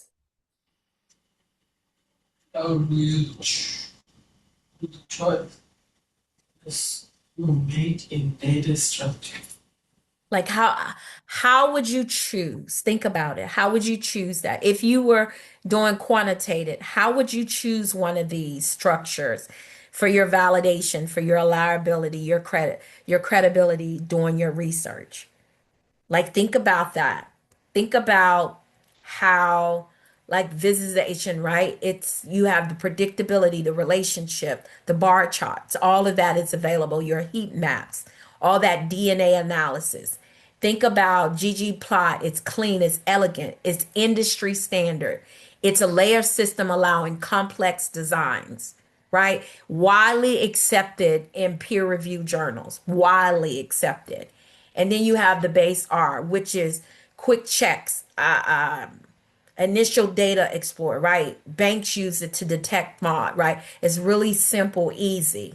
And then you got, like, think about that. Some of them are more for this, some of them are more for that. So that's basically what the question is asking. If you decide to do this method, what would you use? What choices would be? How would you choose which to use based on what? Think about it. One of them is for large data sources. So if you're in the healthcare or in marketing, some big industry where there's a lot of data, then you would want to use something if you're extrapolating large amounts of data. So all of those factors are part of it because that data that you're the validation, you're going to say this is true. 2 plus 2 is 4. My data is telling me 2 plus 2 is 4. Somebody's going to be able to go behind you and validate that data is correct. 2 plus 2 is 4. So all those factors need to be considered when you're doing quantitative and qualitative because guess what? You're the one that's doing it. I won't do it. All I'm going to do is read and ask questions about it. Your validation will be 100% done by you unless you get a coach and you do have the option, but that's outside of school. You would have to pay for a qualitative or a quantitative coach.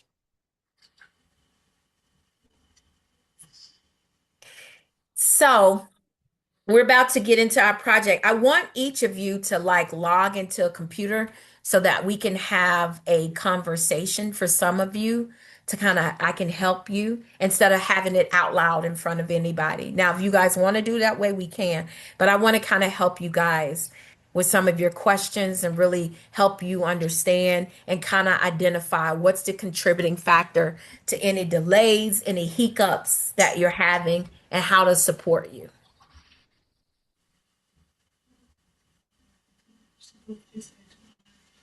So do you guys have the option to log on from your computers to do that?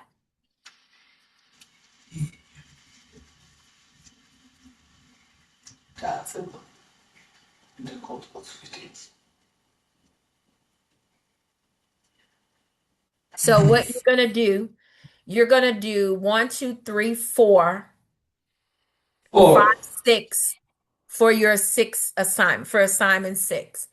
And then 7, 8, 9, 10, 11, 12.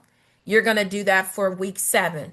And then you're going to put all this in a small PowerPoint, about 10, 12 pages, and you're going to present it. Those are the assignments for 6, 7, and 8. Okay.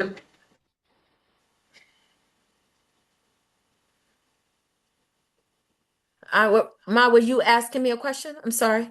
Professor, can you go back to the previous page? Yeah.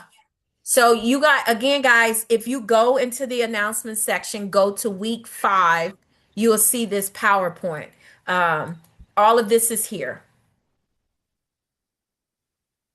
And with your concept, this paper, this is what you're going to turn in when you get towards, well, in your 800 courses. When you're getting ready to go to your 900 cons, you sent this to your dissertation chair. And we have a meeting with you as a committee, the whole committee, to say yay or nay to this. Because again, you guys are a little different from the University of Chicago, where I went to school, where our dissertation chairs are, we get to pick our readers, but our school department chair is the dissertation chair for every dissertation. But here at Westcliff, you guys get to choose who your dissertation chair is, which is why all of us are qualified. And then reader, you got to pick the school. I think the school assign readers based on our expertise, but the dissertation chair you choose. And then we work with you in the school to pick readers because you need 2 to 3 readers. Readers are committee members, meaning they're reading along with your dissertation chair because we read, like, we have to read it once and then we have to provide feedback. And so I want you guys to log on to your computers, and then I'm going to have meetings with you and talk to some of you Well, I'm gonna talk to all of you to kind of go through this so you can understand the assignment and I can support. Okay? Okay. Yes. Ramon, do you want to go first since you're here? Let me stop sharing. Hold on. You want me to turn on the camera, Professor? I mean, you do what you want to do. I'm going to support you here. Give me just a second. I need to stop sharing. Hold on. My computer is acting a little crazy. I apologize, guys. Am I still sharing, guys? Yes, so we can see your screen. Okay. I'm trying to. Okay, there it go. Okay.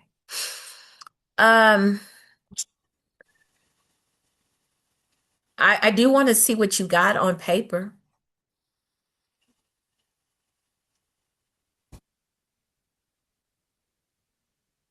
What do you mean, Professor? I said I want to see what you got on paper. So I do want you to share so I can see what you have on paper. Which paper? From The last week's previous- assignment and the assignment before that. Last week, you guys did this concept paper too. So I said I want to see what you guys have on paper. So if you share your screen so I can see what you got. Because you were talking, but I want to see it on paper so I can help support it.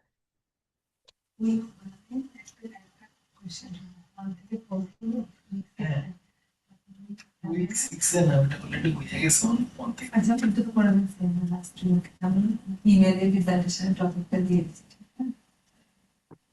এখন আমরা 5 থেকে 5 থেকে 8 পর্যন্ত। 6 এ করব এখন আমার জিজ্ঞেস করো। the 7 weeks Professor, we are doing 5 to 8 today, right? No, you're doing 1, 2, 3, 4.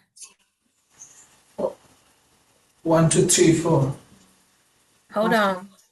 But Professor, Can you guys hear me okay? Do I need to bring in the tech team to make sure you guys can hear me? Okay. Professor, we can hear you. We can hear you. We are just confused. That's all because we. Do you have it on paper? Okay, then if you did 1, 2, 4, I'm gonna review with all of you. Because I didn't receive anything. Did anybody I'm checking my emails. Did anybody send it to me?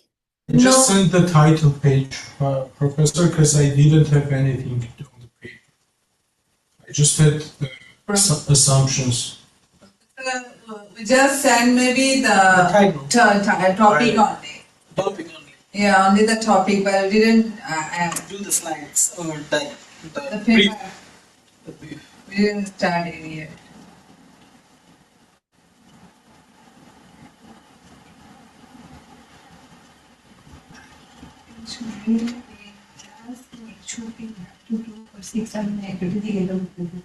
Eight. Healthy class. 6 7 8 the concept Okay.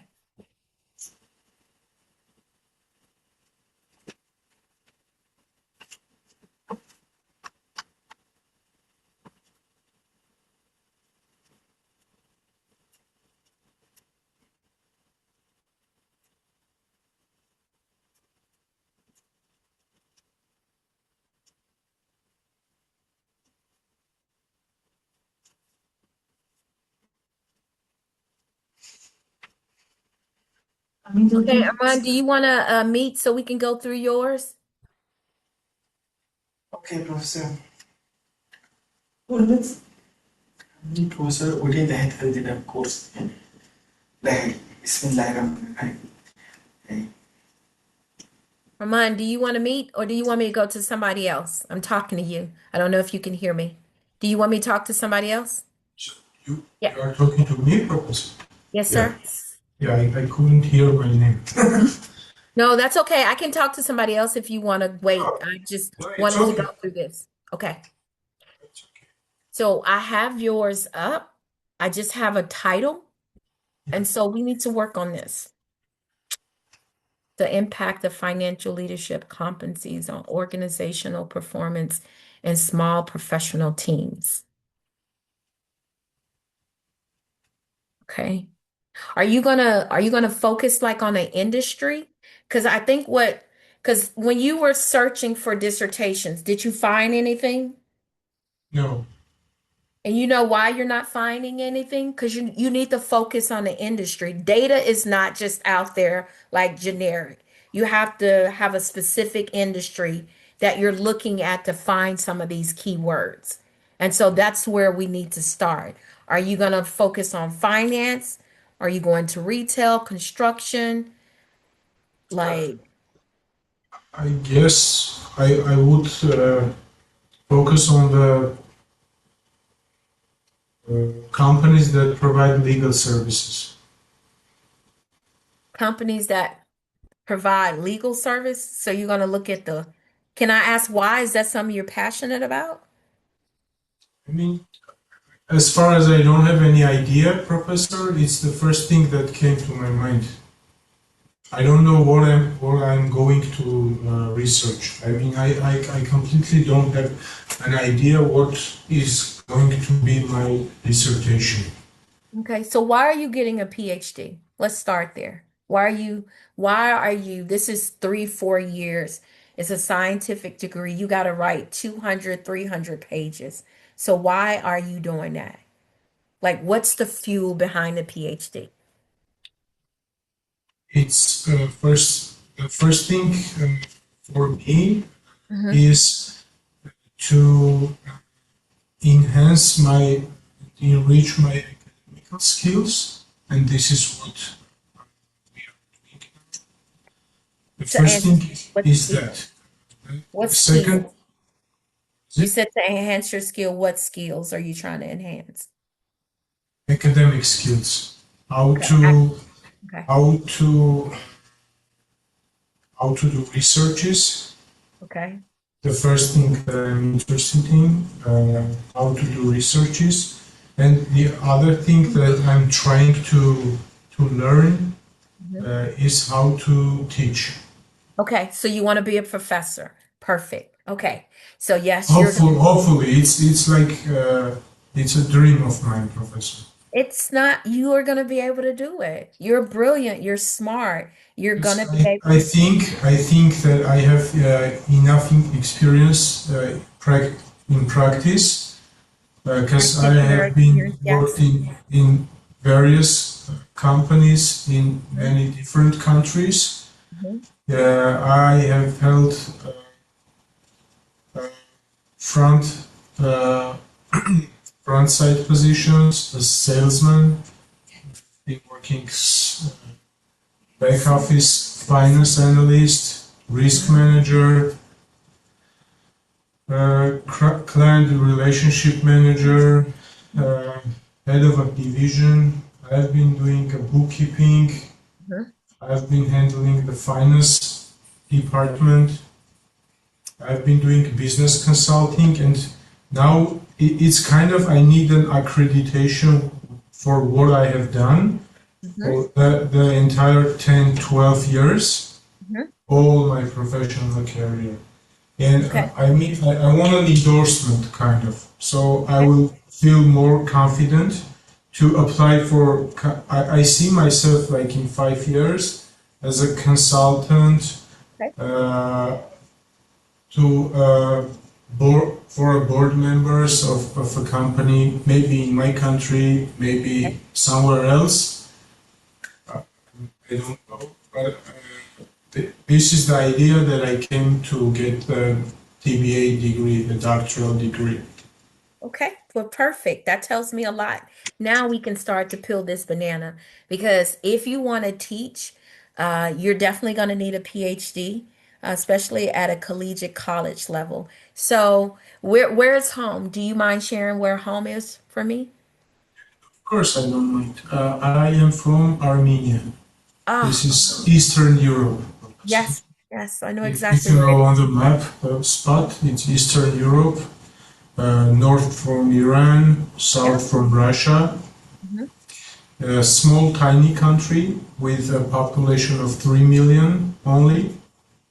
And the weirdest thing is that all over the world there are more Armenians than inside Armenia.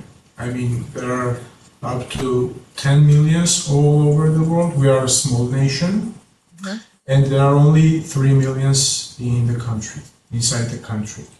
We have the, I guess we have the largest diaspora that is spread all over the world due to historical things that happened to us before in the last century or previous centuries. Yeah. And yeah, that's it. No, that's beautiful. Thank you for sharing Yeah, that. yeah. I used to study there at the American University of Armenia. It's a well-known and with high ranking, the highest ranking university in our country. I used to start there my MBA degree, but then I got the invitation from the Westcliff, and I changed my mind and I left the country. I was holding a position of senior manager at the corporate clients management division at a corporate bank. The bank I used to work is in the top 5 banks in my country, with a profit of, I guess, like 50 millions a year. I mean, it's huge in our country.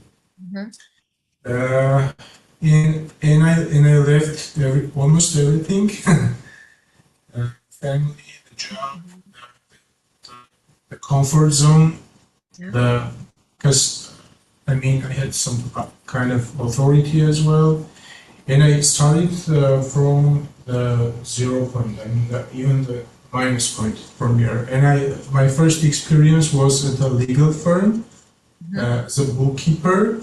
And after 3 months, when I got inside and I learned the programs, how the things work here, I got promoted, and eventually I was the finance manager of the law group.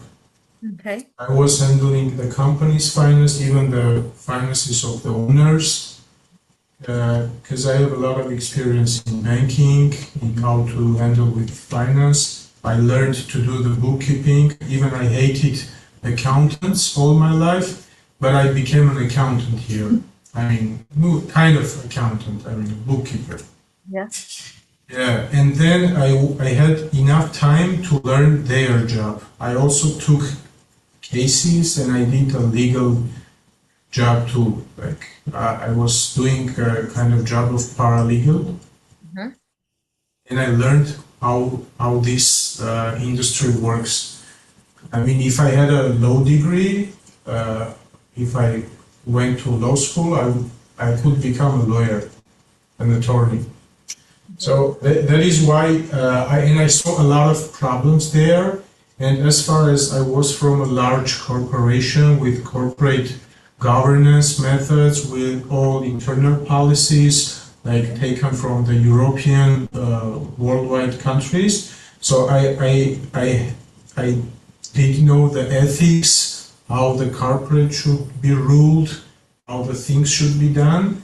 And as far the firm was like a small boutique law firm with like 10 people, employees, I had brought a value to that company. I mean, I've changed there a lot, and I've seen a lot of problems there before and after I left. So maybe that is why this topic came to my mind, that what I'm trying to tell you, that what I've seen, and not only there.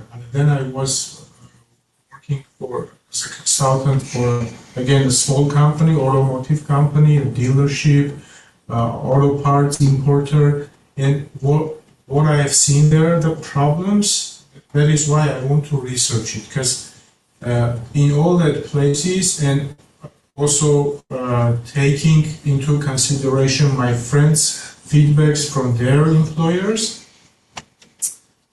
Here, small companies that are providing professional services like law firms, accounting firms, consulting firms, they don't pay enough attention to their financial literacy, and they just hire someone that can do the bookkeeping. I mean, it's an easy stuff. I mean, for me, it's like super easy stuff because it's like a technical job even.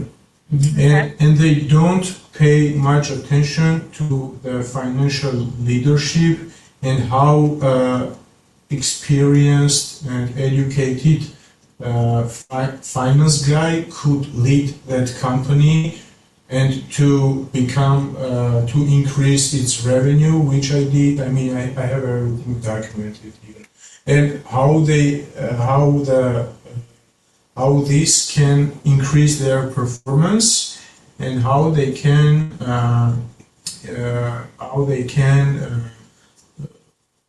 move up in the market and get more revenue and the idea of the business. So maybe that is why I concentrated on this topic, because this is what I am, what I know. That's why I don't have any idea what I could see, because I haven't seen anything. I mean, I have seen a lot of problems, but this is what I feel I can do. I'm not sure, but even though No, I'm not this sure. is this I'm asking this question for a reason because now all of this is making sense to me. And just sitting here listening to you, so I have feedback because we can turn this into a dissertation because I hear your passion and now I understand the why behind it. So we can definitely turn this in to an actual dissertation. I just didn't know the backstory. I can't give feedback if I don't know the backstory because, we need to change the title because the thing about your dissertation and your title, it has to have a doctoral tone to it, right? It has to. And so all we need to do is change the impact to examining because what you're telling me, you want to understand the components, and this is financial literacy at its finest. Like just sitting here listening to you, I'm like, oh, okay, this is definitely quantitative. This is definitely your variables are financial leadership, team size, economic governance, and all of that. I now understand how we can turn this into a dissertation. But before, because I didn't know your story, I couldn't feel and understand the passion behind it. Does that make sense? So Yes. we can do something with this. And so I want you to work on, I'm going to send you some feedback based on what you just said. I have a recorder, so I'm not recording you because I'm gonna go and tell, right? None of that. I'm recording you so I can better understand your passion and I can help you come up with a problem statement. We can look at the methodology. We can do all of that. I'll send you feedback based on what I'm recording. Because here I'm like, okay, now I understand why. Okay, yes. And this is an actual doable because you're concerned about. So this tells me you working across the organization, you started to see problems from different business units because it's a smaller team. And so the financial impact, the organizational performance, and the small team, do they contribute to the finances? Do they pull it away? Because are they thinking about that ecosystem? Are they thinking about that growth? There's so much room here now. And so I am going to add you to my list of students I gotta send feedback to,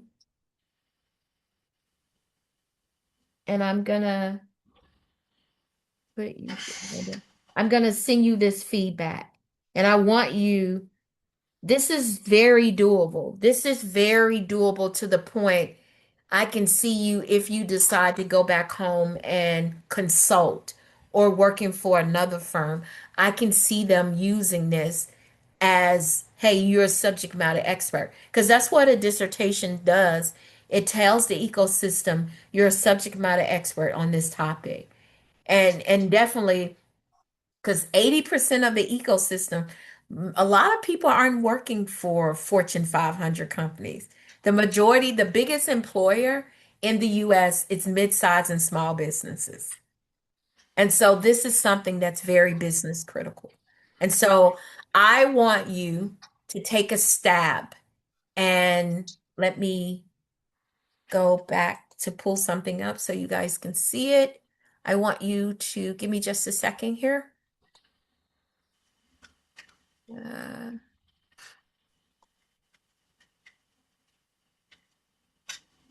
Give me just a second. Uh,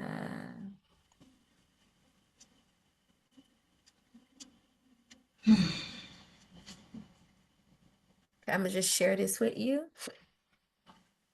So you have the title. I want you to really think about examine because examine is a more of a doctoral tone. Like language matters. And I don't know if I say that a lot. I say it definitely a lot in my qualitative and quantitative class. But I want you to start to think about an introduction. You gave an introduction. Take your passion that you just said and turn it into briefly overview of your topic. Why does topic matter in real world? You need to look at the data on how many mid-sized and small companies are employers in the US. And even if you want to look at your home country, that'll be something you can add. I want you to think about that. I want you to think about the background. And the background has a lot to do with sounds like just, the ecosystem not having strong policies in place to kind of mitigate some of the loss and the drop balls that are contributing to the financial strains on the organization. And then what problem are you solving? Tell me what problem are you? You're in it. You've seen it. You worked in it. There's a problem. So what's the problem?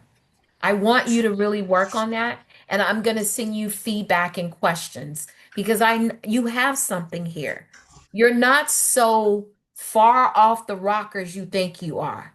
But listening to you, I was like, oh, okay, now I hear it. I hear it. Because I didn't hear it at first. And I that's why I said, why are you getting a PhD? Let's talk. Let's take this and really have a conversation. Because I can't get you in private. So let's have a conversation in class. And I'm telling you, you have something here. I'll send you feedback on this and we can go from there. But there's something here. You're not, I promise you, there's more here than you're giving yourself credit. That's for sure. There is a way lot more here. And so we need, now that you're talking about looking at the legal industry, we need to start looking for dissertations based on some of these keywords you have here and look in the industry. Because this is the thing, though, I will give you feedback here.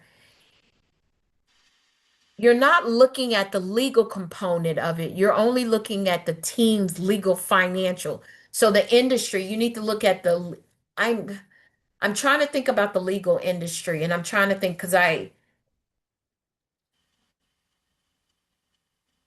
I'm concerned about that industry. I'll just say it like that. And the reason being is because a lot of them are paralegals, lawyers.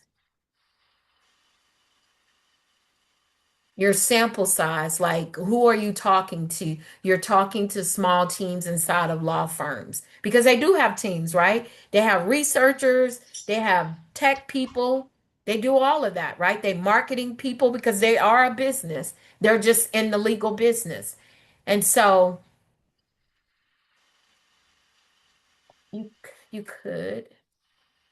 It's not, yeah, it's not. Professor, isn't it possible to not to select the specific industry, but to get the size of a company, like I mentioned, small professional teams, so it can include both legal companies, can include consulting companies, can include small other types of small accounting firms that are like 5 to 7 people, like, or it's not possible.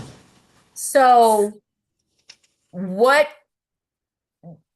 the dissertation committee is going to make you do, because you're not going to be able to find the sample size that you need just saying, hey, are you a small company? That's like we're gonna make you put a parameter around it because it's too broad. Mhm. Um, and the reason why I know that is because we have a student now having these concerns. The student was like, I just want to look at that problem. And so Dr. Myers was like, okay, but the problem where? Like, where is the problem? Like, because your research has to be, it has to be focused on something. You can't randomly say, hey, I want to know why 2 + 2 is 2. Okay, why do you want to know that? What field are you solving this from? Because there's not going to be any data sources out there for you. I had a student today was like, I want to do this. And I was like, what industry? And she was like, I can't find anything. And I was like, well, let me just show you an example reason. I said, let's look at healthcare. And she put healthcare in there and all this data came up. And she was like, I was like, because it has to be an industry. You don't write a random dissertation. You are defending something in the dissertation. Even I, when I did Fortune 500 companies, my industry was Fortune 500 companies. So it has something, there's something here. You said small professional team. There's small professional teams everywhere. The impact of financial leadership competencies on small teams. Okay, great topic. What industry are you focused on? So we can look at that because you're solving it's a scientific degree. You're solving a problem, but it's not like a generic problem. Because in retail, when we look at there's no such thing as small team because retail is a a Fortune 500 company. Yeah, yeah. So that's why I'm saying we need Yeah, I you get it. I know, got it, Professor. I got it. And can't we like mention like 2 or 3 industries and get to the problem? Not to mention small professional teams, but to select and target 3 industries that and pick from them. yeah, you can do I legal. mean, I have legal, I have consulting saying now. small professional teams, I meant to the companies that do provide professional services Okay. So let's think about companies that that that provide professional services, okay. including, I mean, legal services, accounting, consulting. Okay, we're gonna have to work on this, Dan, because I was looking at this from a different angle. Just by you adding those nuggets, we need to shape this.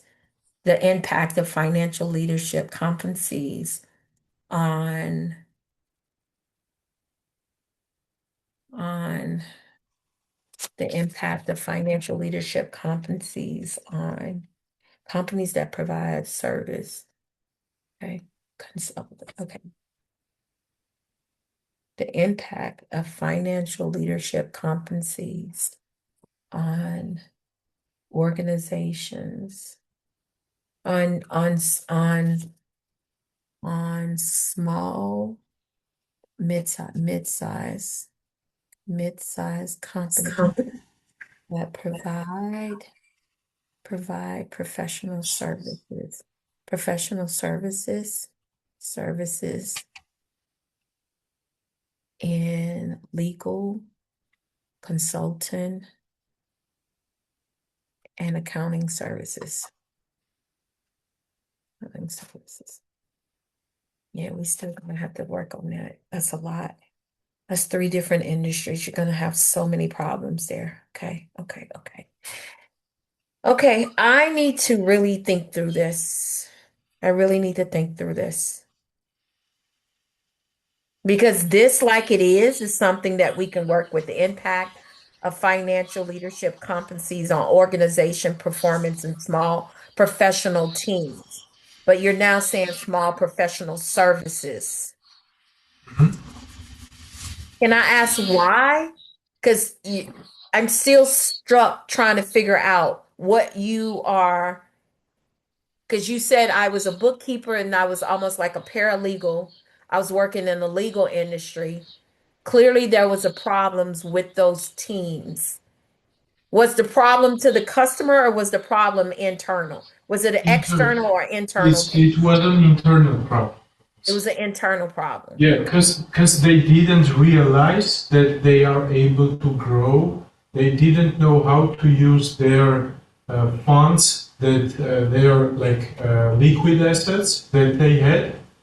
I mean, there are a bunch of problems, and all Were of there it. older If you companies? combine, it's coming from the financial literacy, the existence of financial leadership and corporate governance, and in such companies, as far as I have seen, there is no such things. They just do their job. I mean, their mind is working different. I mean, they are small size, and I mean, sometimes they are just good with what they got. Okay. They Were don't there an want older company? Was it an older company? older. No, like 10, meaning like 5 years, 7 years, 4 years, 10 years. Not old companies. No.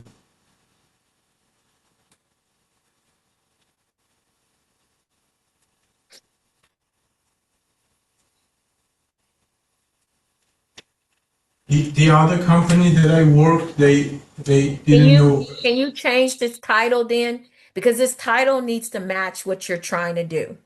And Yeah, you're saying that what this is and what you're trying to do don't yeah, match? yeah. I'm gonna do Yeah.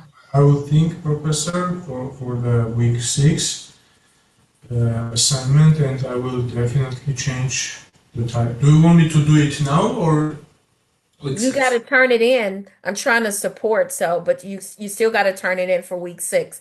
You guys just have your finals this week, but it's for next week Yeah, assignment. I will change. Yeah, I will change. Try to get better title. Yeah, I want you to look at that PowerPoint that I sent you, and I want you to go through, and I want you to like get really write down words that come to your mind because it's asking you questions throughout the PowerPoint. Because because I really want you to try to get clear because I'm telling you now, you will not be able, we will not accept you saying, I'm going to look into legal accounting and consult. We're going to be like, that's too much. You, the point, and we say this all the time, you got to do something that you can get a degree and you can finish because you don't want to start trying to research something and you're 6 years in, you still ain't done. And so we'll tell you, hey, you need to scale this back because you're not going to be able to physically write and get this done. Now, you can take this and do peer review articles down the street, but you got to be, your goal needs to be I want to finish my PhD. I want to graduate and have an actual PhD. So that's the thing. And my goal is not to sound cruel. My goal is to just try to help you start to peel that back because that's 3 different things. Your research questions are going to be everywhere because you're focused on legal consult. You have to focus on one industry and you can ask all these questions. And then after you've defended, you can find a fellowship or somebody that's going to pay you and do peer review articles because that's absolutely visible for you to do. Okay. But I'm saying that you actually have something here with what you've sent me. And so, separate on what you just told me. So, I would encourage you to look at that too, because that's what my feedback is on what's on this paper. Okay. Thank Okay, you for thank you, professor. sharing in this Thank space. you. Absolutely. Thank you. I'm so proud of you for sharing and feel safe with your classmates in this space. Yeah, of course. Okay. Who wants to go next? Um, Let me yes, look. Professor. I'm okay. Let me find yours. Hold on. Let me pull it up. Give me just a second. I want to have something in front of me. Oops. Okay. Okay. Okay. I got it. The AI recommendation system. impact of AI recommend system on consumer behavior.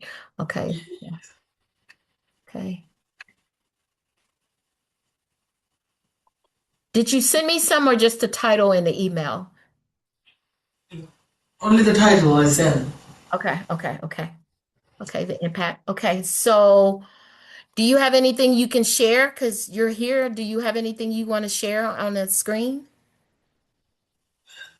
Professor, I Okay. have, Okay.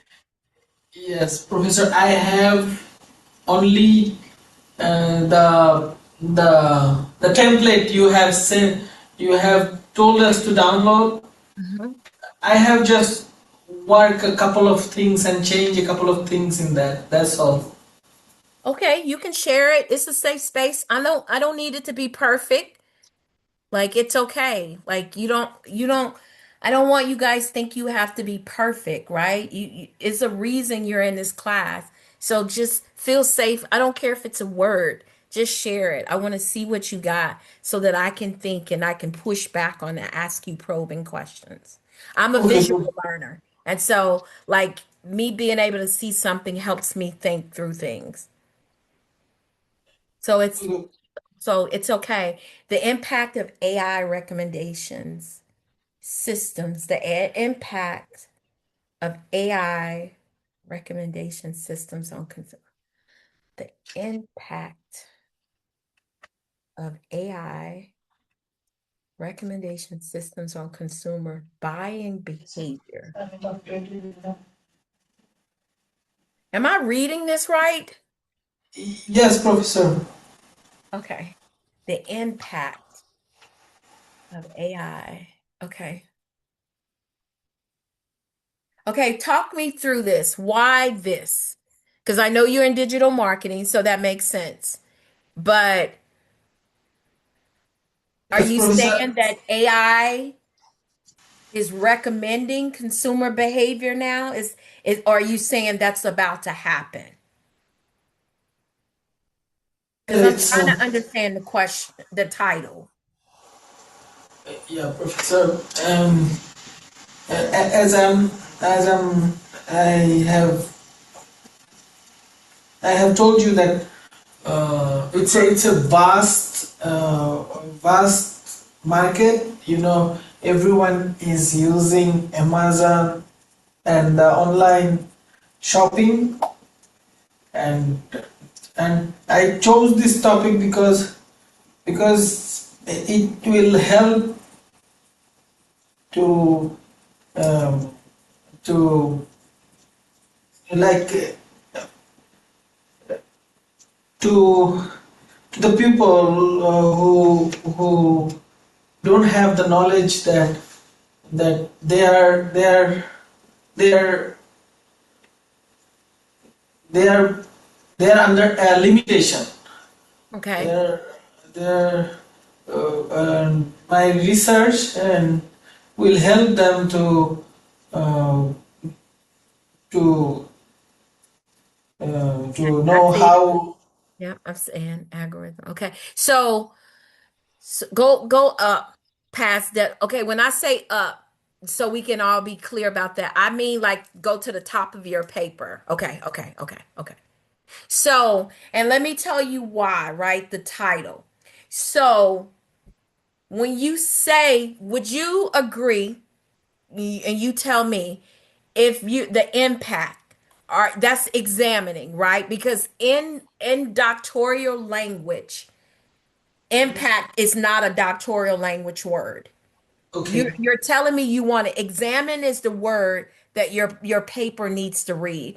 And why? Because you're telling us you're getting a scientific degree examining the impact this is having on your consumers.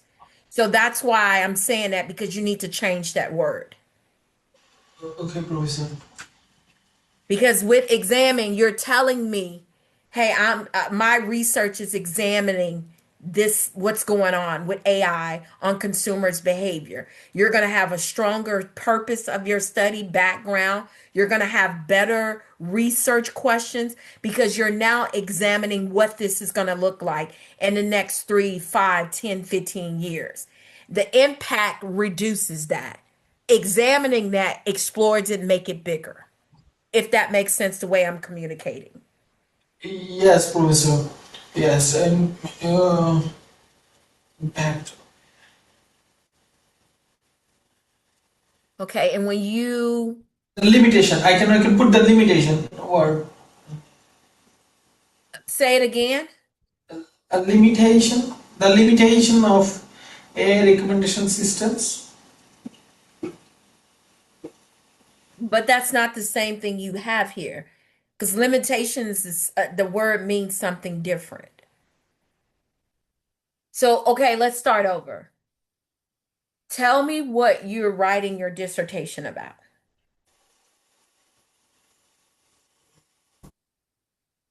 I it is relevant to my field. That's why I'm writing that it helps to explore both the benefits and the ethical concerns. Okay.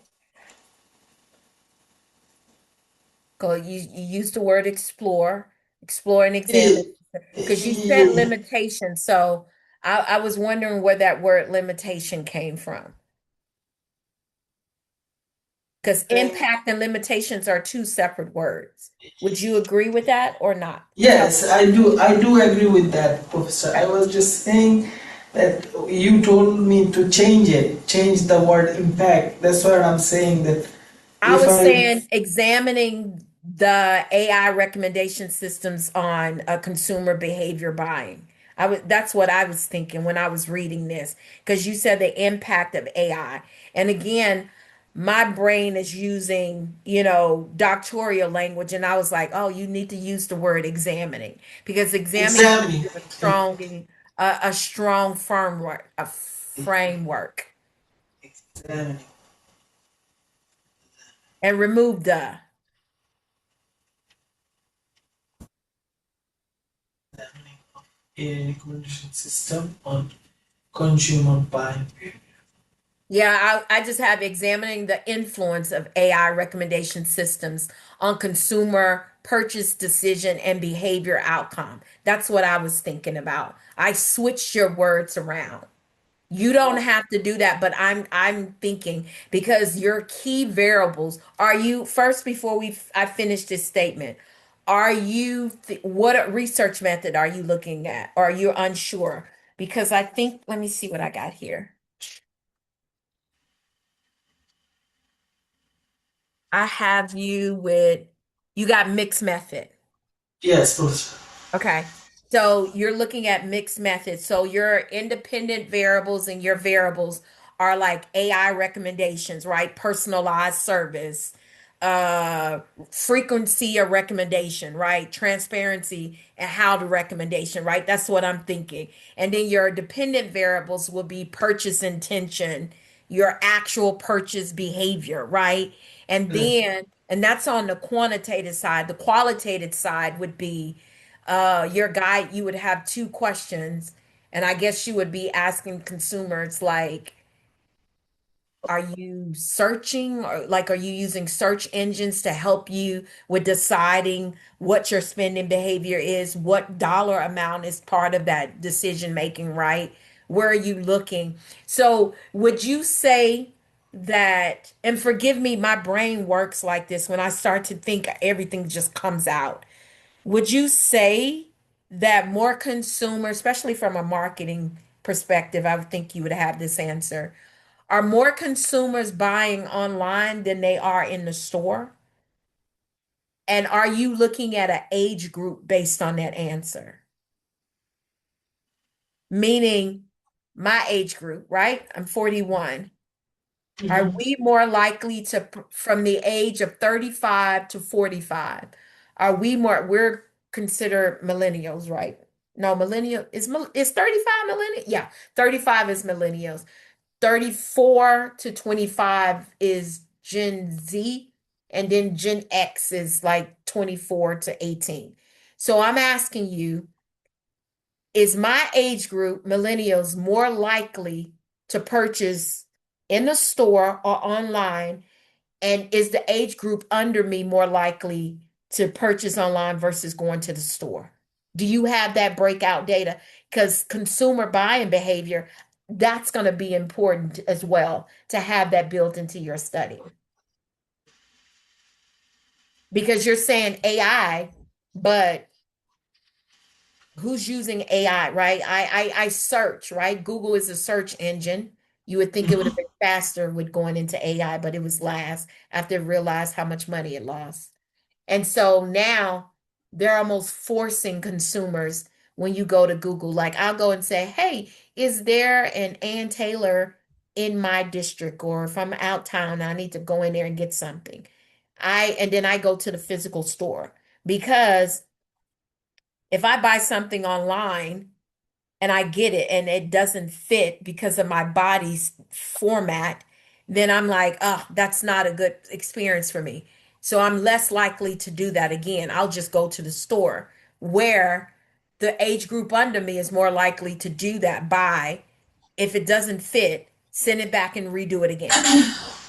And so do you have that data breakdown? And that will be viable to this study. I'm just, Yes, Professor. Understand. I understand. I know that was a lot. I'm sorry. That's No. I totally understand this, Professor. In this scenario, I will talk about all of us. okay. But I'm going to tell you that if I was your dissertation chair, I would make you break it down.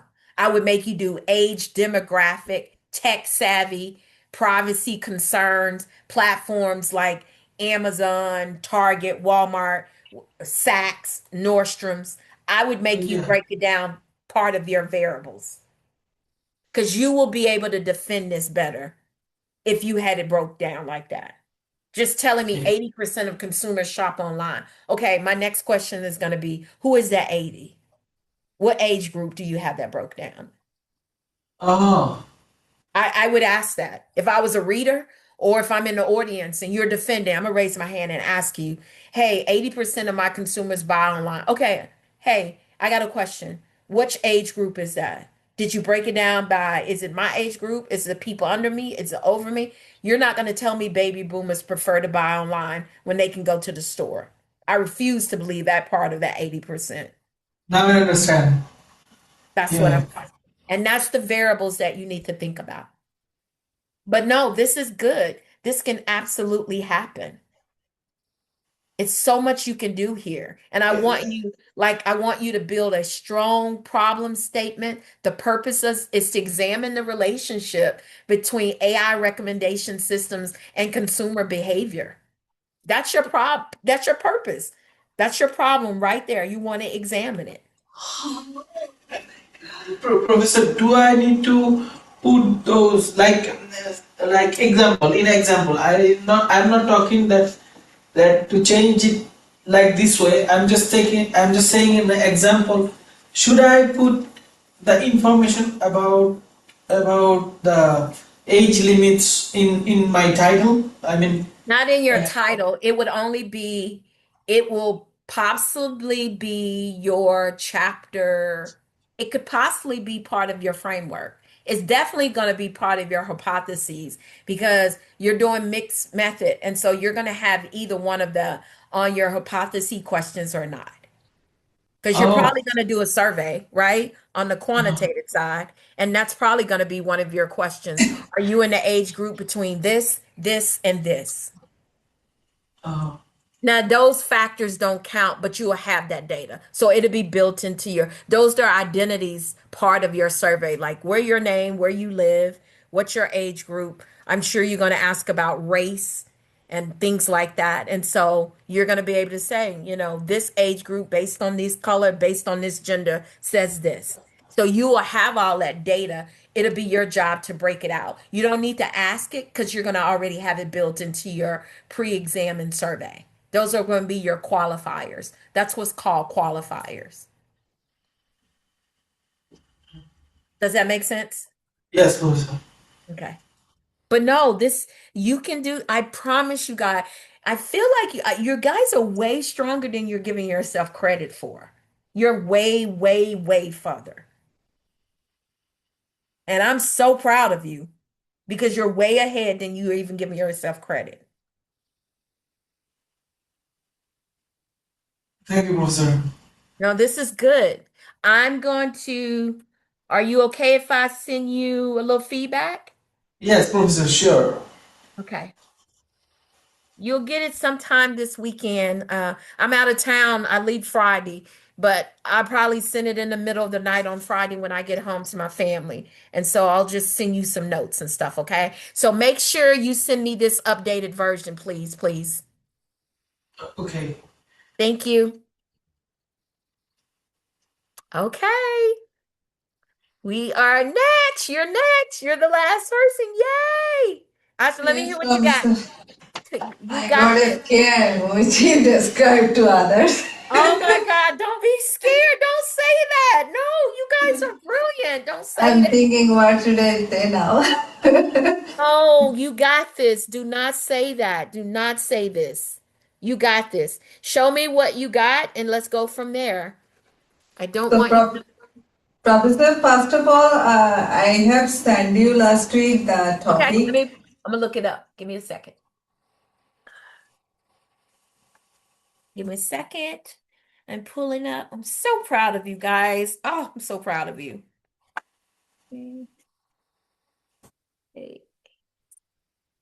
Okay, there you go. Your name is coming up. Let's see what we got. Okay, here we go. Nope, that's me sending you something. Okay, let's start over. Let me see. I see dissertation. No, this is what I sent to you. Hey, Asha, of course you can. I'm sorry. Okay, nope, wrong person. Okay. Yes. Oh,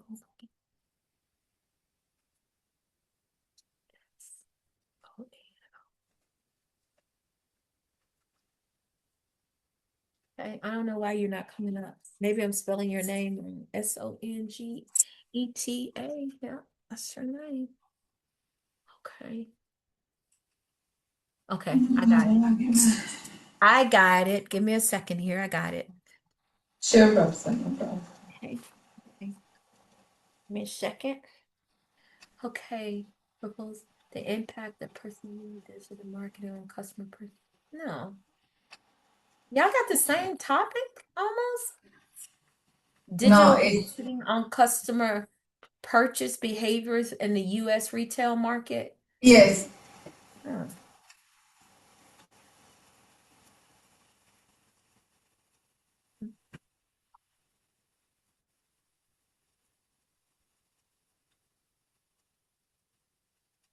Okay.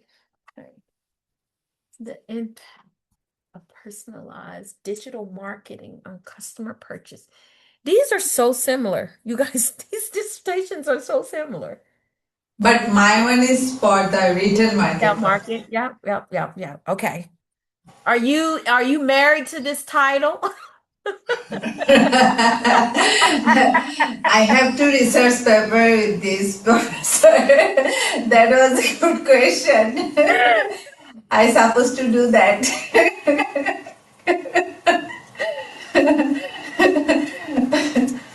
If you're married to it, I'm not gonna mess with it. I'm just asking a question.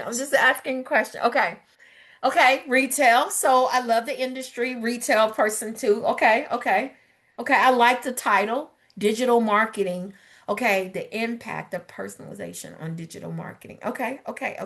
I feel like a lot of what I just said. Now, have you been able to find anything? I just found the background of the problem. Okay. So, can I say? Yes, of course. Like the US retail market, brands are increasingly turning to personalized digital marketing as a strategy to differentiate themselves from competitors. With the rise of e-commerce and digital advertising, consumer expectations have shifted towards more tailored shopping exercise. So the personalized marketing involves leveraging data analytics to create unique interactions that resonate with individual consumers. So this approach can enhance customer satisfaction and drive sales. It also presents significant challenges like concerning data privacy and consumer trust. So to fix these amounts of data from various sources, including online behavior, purchase history, and demographic information, the need for effective data management systems become crucial. This challenge is compounded by the need for robust analytics tools and strategies to effectively segment their audience and tailor marketing efforts.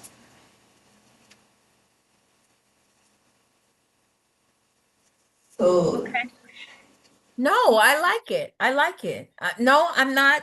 Just so for the record to reflect, I am not against this. I'm really, really liking this.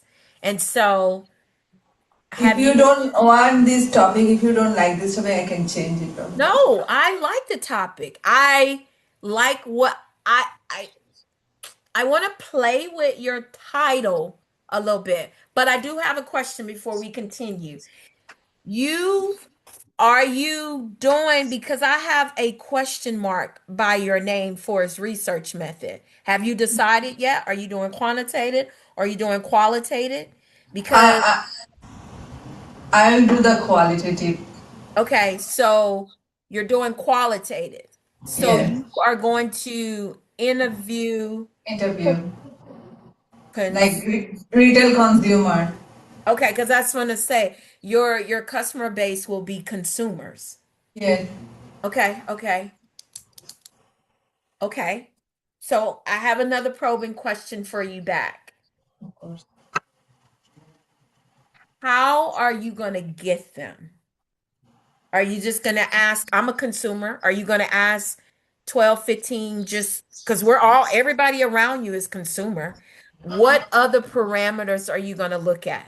Are you going to, is it going to be based on any other things like salary, gender, or you just going to, your eco field is just going to be open? Like I should say, I will choose gender. Like I will choose the female and male. Like if I choose Trader Joe's or Walmart, I will take interview from them, and based on their choice, like what kind of shopping they do like online or physically, or like what kind of problem they faced regarding these two kinds of purchasing, which is very convenient for them, or something like that. So, can I ask you more Of questions? course. Yes, Professor. I So, don't know how can I answer. no, what I'm thinking about, like, I'm not trying to convince you to change your research method, but what I am thinking about is if, again, I'm not telling you to do this, but if you did quantitative, you can do surveys, you would get more data to answer that question. Because what qualitative, it's going to be a small pool. You're not going to be able to get the answer you're looking for. Like at the most, you can do 15 people. But with a quantitative, you can put a survey on LinkedIn. You could put 100 or a survey 150. with Westcliff, right? You could send it a consumer, right? And you can ask questions about like race and age and ask those questions. You can ask questions like, let me see. Let me see. What would I? Let me see. Let me see. Let me see. Let me see. Let me see. What would I ask?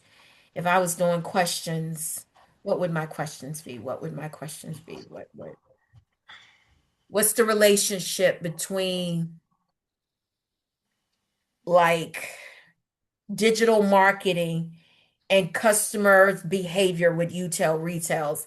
How do you identify which is the better, right? Those are the kind of questions that you can get in a survey answer. And what's the role of like customer engagement and purchase power and purchase outcome? Like those are the kind of like you could build more questions around that with survey where you can say, hey, this survey is going to be 4 sections. I'm going to get your age, your location, your race, and this is going to be, do you prefer to buy online or do you go to the store?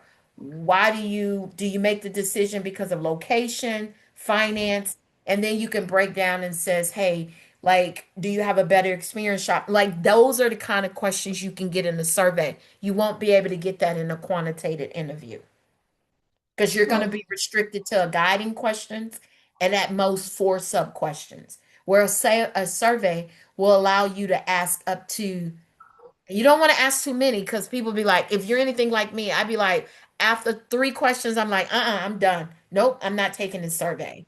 And so, but a survey will allow you to get more answers. okay. I just, I'm not trying to get you to change your mind. I want you to think about, remember early on when I was saying that your concept framework and your methodology will determine your research. Your research method will determine those two. So if you go quantitative, then this is what's going to happen. If you go qualitative, these are your options. Remember that decides those two because your Okay. methodology is you're trying to look at the difference between personalized digital. Let me make sure I'm reading this right. The impact Yes. of personalized digital marketing on customer purchase behavior and the US retail. And so that is going to determine, right? Your purpose is the purpose of this qualitative study is to examine the relationship between personalized digital marketing and customer purchase behavior in the US market with a focus on customer engagement and something else. And so that's what I'm saying, like shape that out. Okay. And so I want you to think about that. I don't want it because I know you since class you've always said, I'm just not sure yet. I'm not sure which research That makes sense, Professor. and I'm not trying to change that. So, but I am going to push back on some things. So I'm going to send you feedback and push back. But I want you to really think about like the goal of this was for you to think about what method is going to allow me to get the answer to my question because guys, you all did amazing. This is amazing. I'm so proud of you, like beyond the clouds proud of you. You guys have more meat on this plate than you think. Now we need to start shaping that meat. Professor, I have a question. What about if it is a mixed method? You could do mixed method because you can But on the qualitative side, you can ask 2 questions. On the quantitative side, you can do surveys. You could do a comparison contrast. Maybe you don't get baby boomers on the surveys. You interview, 2, 3 baby boomers. You're going to probably have to do 8 interviews. That's a lot of data, too. I want to tell you that. I'm not telling you that to get you to change. I'm just telling you the responsibility of mixed method. They both need to be equally shared in that data. share, okay. So if you do 100, you're going to have enough data to kind of balance that 100 on the quantitative side. Okay. Got you, Professor. I next week, now that we are really shaping this, I want you guys to, again, you just have your exam. Take that exam and get it out the way. But I want you guys to go to ProQuest and start looking for some of this in a dissertation. I want you to look for, digital marketing. I want you to look for personalized digiting. I want you to look for the US retail market. For you, Madam, I want you to look for um hold on. I got notes on all of y'all, so I got to go back to my notes. I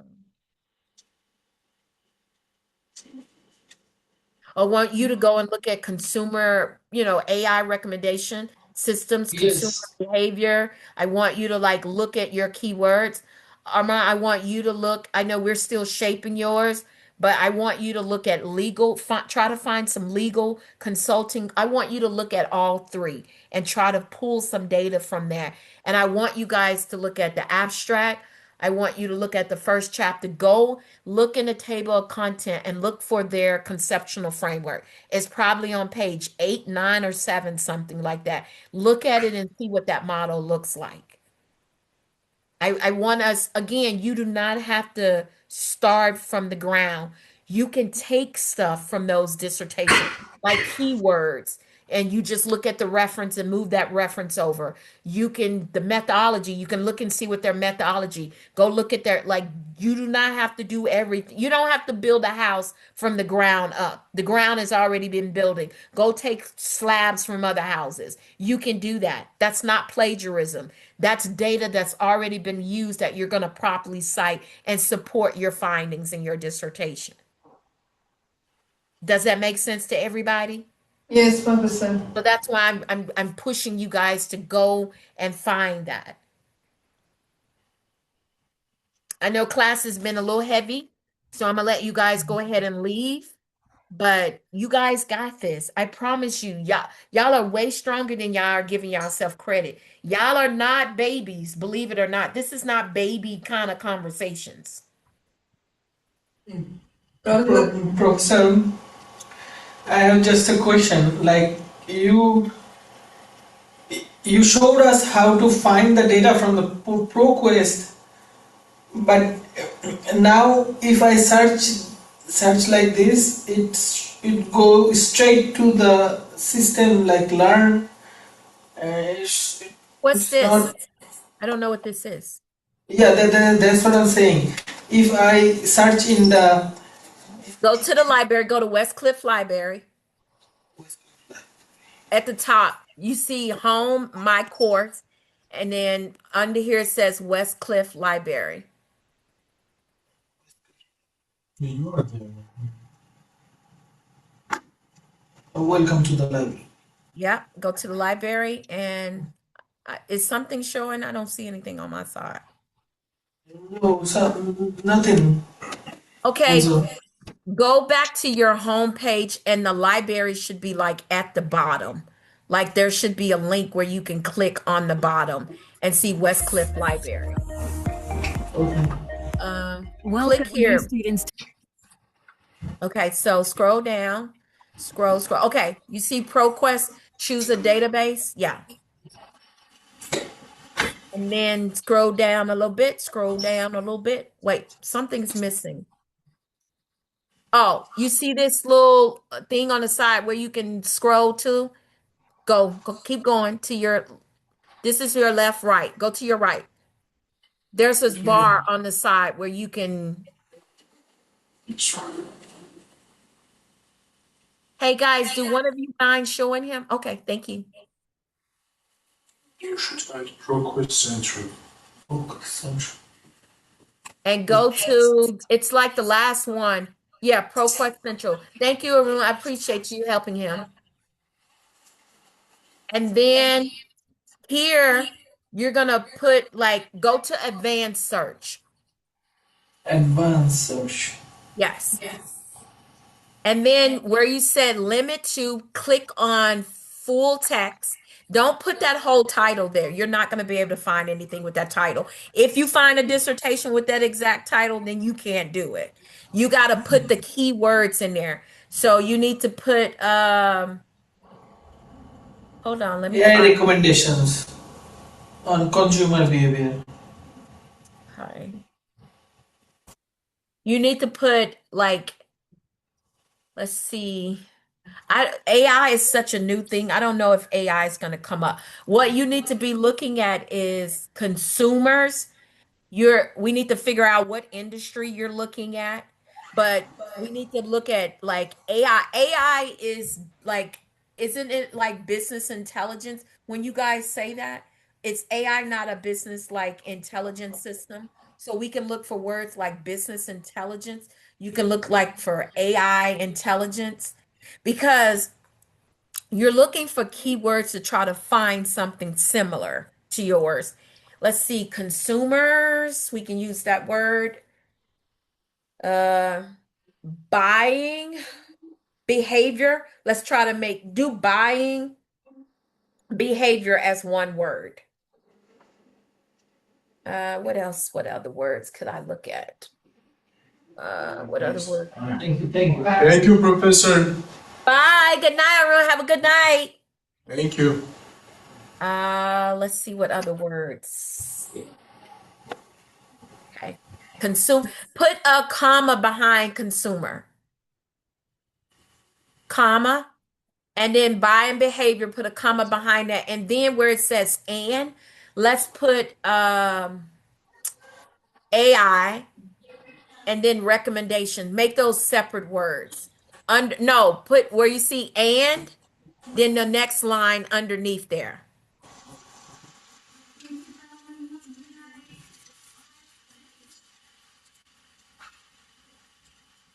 Remove AI, keep moving, remove AI. And then where you see and directly under in the next line, put like AI and then put AI recommendation. Make it two separate words. And do AI, comma, and then do AI recommendations, comma, and do recommendations. We're going to look for these all words like together and then separate, comma, and then recommendation. Under where it says limit to, put full text. Okay, hit search because we're going to have to build some stuff else around it.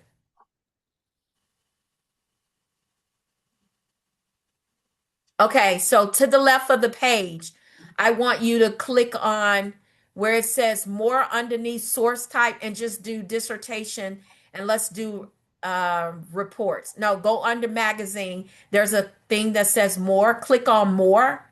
Click that. And let's do dissertation and thesis and scholarly journals. Just those two. Put include. And include the dissertation. And then hit apply. I don't want anything else. Let's just start here. Okay, next, under publication, do January 2016 to today's date. Scroll down, scroll down, scroll down. Publication dates.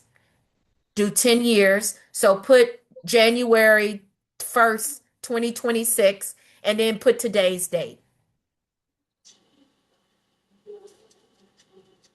Today's date to, not from. From is from 2016.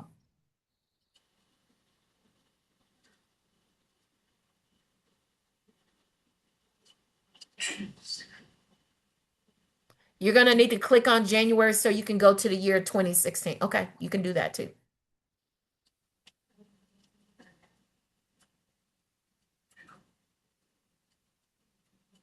Okay, and then put today's date. Okay, and then hit update. And do you want to choose country or do you want to leave it like it is?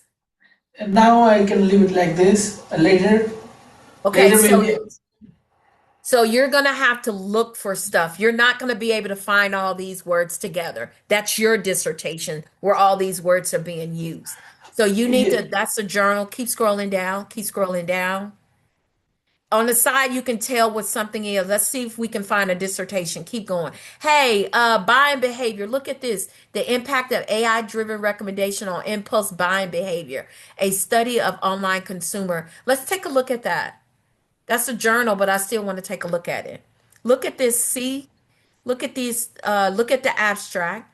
And then remember, you can do a PDF to bring it down because yes, we want to find a dissertation, but you can also use articles as part of your dissertation as well. So is this something you think you want to take a look at to see what it reads? you can save it. You can save it as a PDF, move it to your folder, and then let's go back and keep looking for like a dissertation.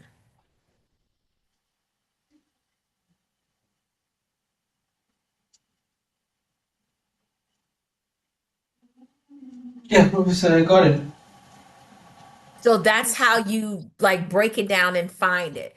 So go back to the error at the top Yeah. on the close to the browser. I want us to just come out of this article. I want us to stay in ProQuest. At the very top, the arrow that's pointing left that come out of this. Yes, that arrow. That should take us back to the front. Yeah, here. Now scroll down. Let's see if there's some dissertations here because it says 1 through 20. So let's see if there's some dissertations. Keep going, keep going, keep going. I'm just looking on the side where I'm looking for a dissertation. It'll tell me on the side if it's a dissertation. Keep going, keep going, keep going. Keep going, keep going, keep going, keep going, keep going. Yeah, articles. Keep going. Keep going. All of these are scholarly journals. I don't see a dissertation. Okay, keep going. No dissertation. That's good for me, right, Professor?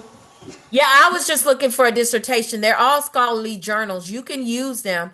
I was just looking for a dissertation. Go to page 3 at the bottom and see if there's a dissertation there.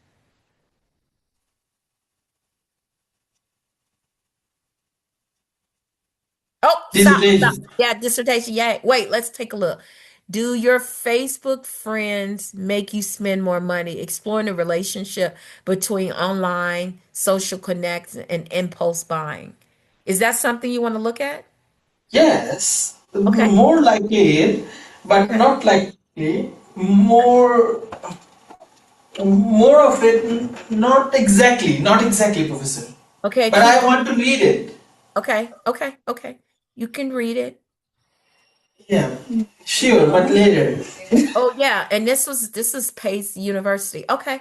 So that's kind of what you guys I want you to do because I want you to find articles and look at them. You can use it for your lit review. You can use it for your like you can go into those articles and copy their table of contents into yours because you're using some of it for your dissertation. So that's what I mean about like having these options, looking at all these different words and stuff like that. And we'll keep playing on it and looking for things and stuff like that. I'll continue to help you shape what that looks like. Sure. Okay? Yeah, thank you, Professor. You're welcome. You guys okay? Yes. Okay. Yes, Professor. Look, I know y'all I do not like Dr. Virginia It tonight. was, Like, it was too sorry. heavy, Professor. This class was heavy. Yeah. But we learned a lot of things from you. From you, Professor. right. Thank you so much. You clarify it very nicely, Professor. Oh, I'm so sorry. I was like, oh, they're gonna hate me. No, we are proud of it that we No, have got I'm this so- kind of I'm Yeah, gonna really, send you Professor, guys- really. Make We are sure you really guys proud of send you. me that information so I can piggyback off it and send you some feedback and stuff. And I'll do that. Professor, quick question. Week 6, we have to do title page, background of problem statement. I That want you whole to thing. work on it. Yeah, and again, I'm gonna give you feedback every week on this. You guys are not gonna do it. I'm gonna give you feedback, and then the next week it's gonna get stronger. And then when you present, you're gonna have like your dissertation is gonna be done. This is your proposal. And so when you get to those other classes and they be like, turn your proposal, you're gonna be like, it's already done. It's already done. And Professor, this week we have a midterm exam. Yeah, this week you just have your midterm. I think it's like 20 questions or something like that. And so discussion and midterm, that's all. Yeah. Okay. All Thank right, you, and next Professor. week 6 is our last week with discussion questions. Yes. You explained more clearly, Professor. Thank you so much. Okay. Thank you, Professor. Thank Thanks, you. guys. I'll see y'all later. Yeah. Hey, do you Have guys a- want to turn this off for me? Yes, of course. Okay. Have a good night, Professor. Have a good night. Good You guys night, Professor. be safe on that bike, please. Sure, Thank Professor. you, Professor. Thank you. God bless you. Good night, guys.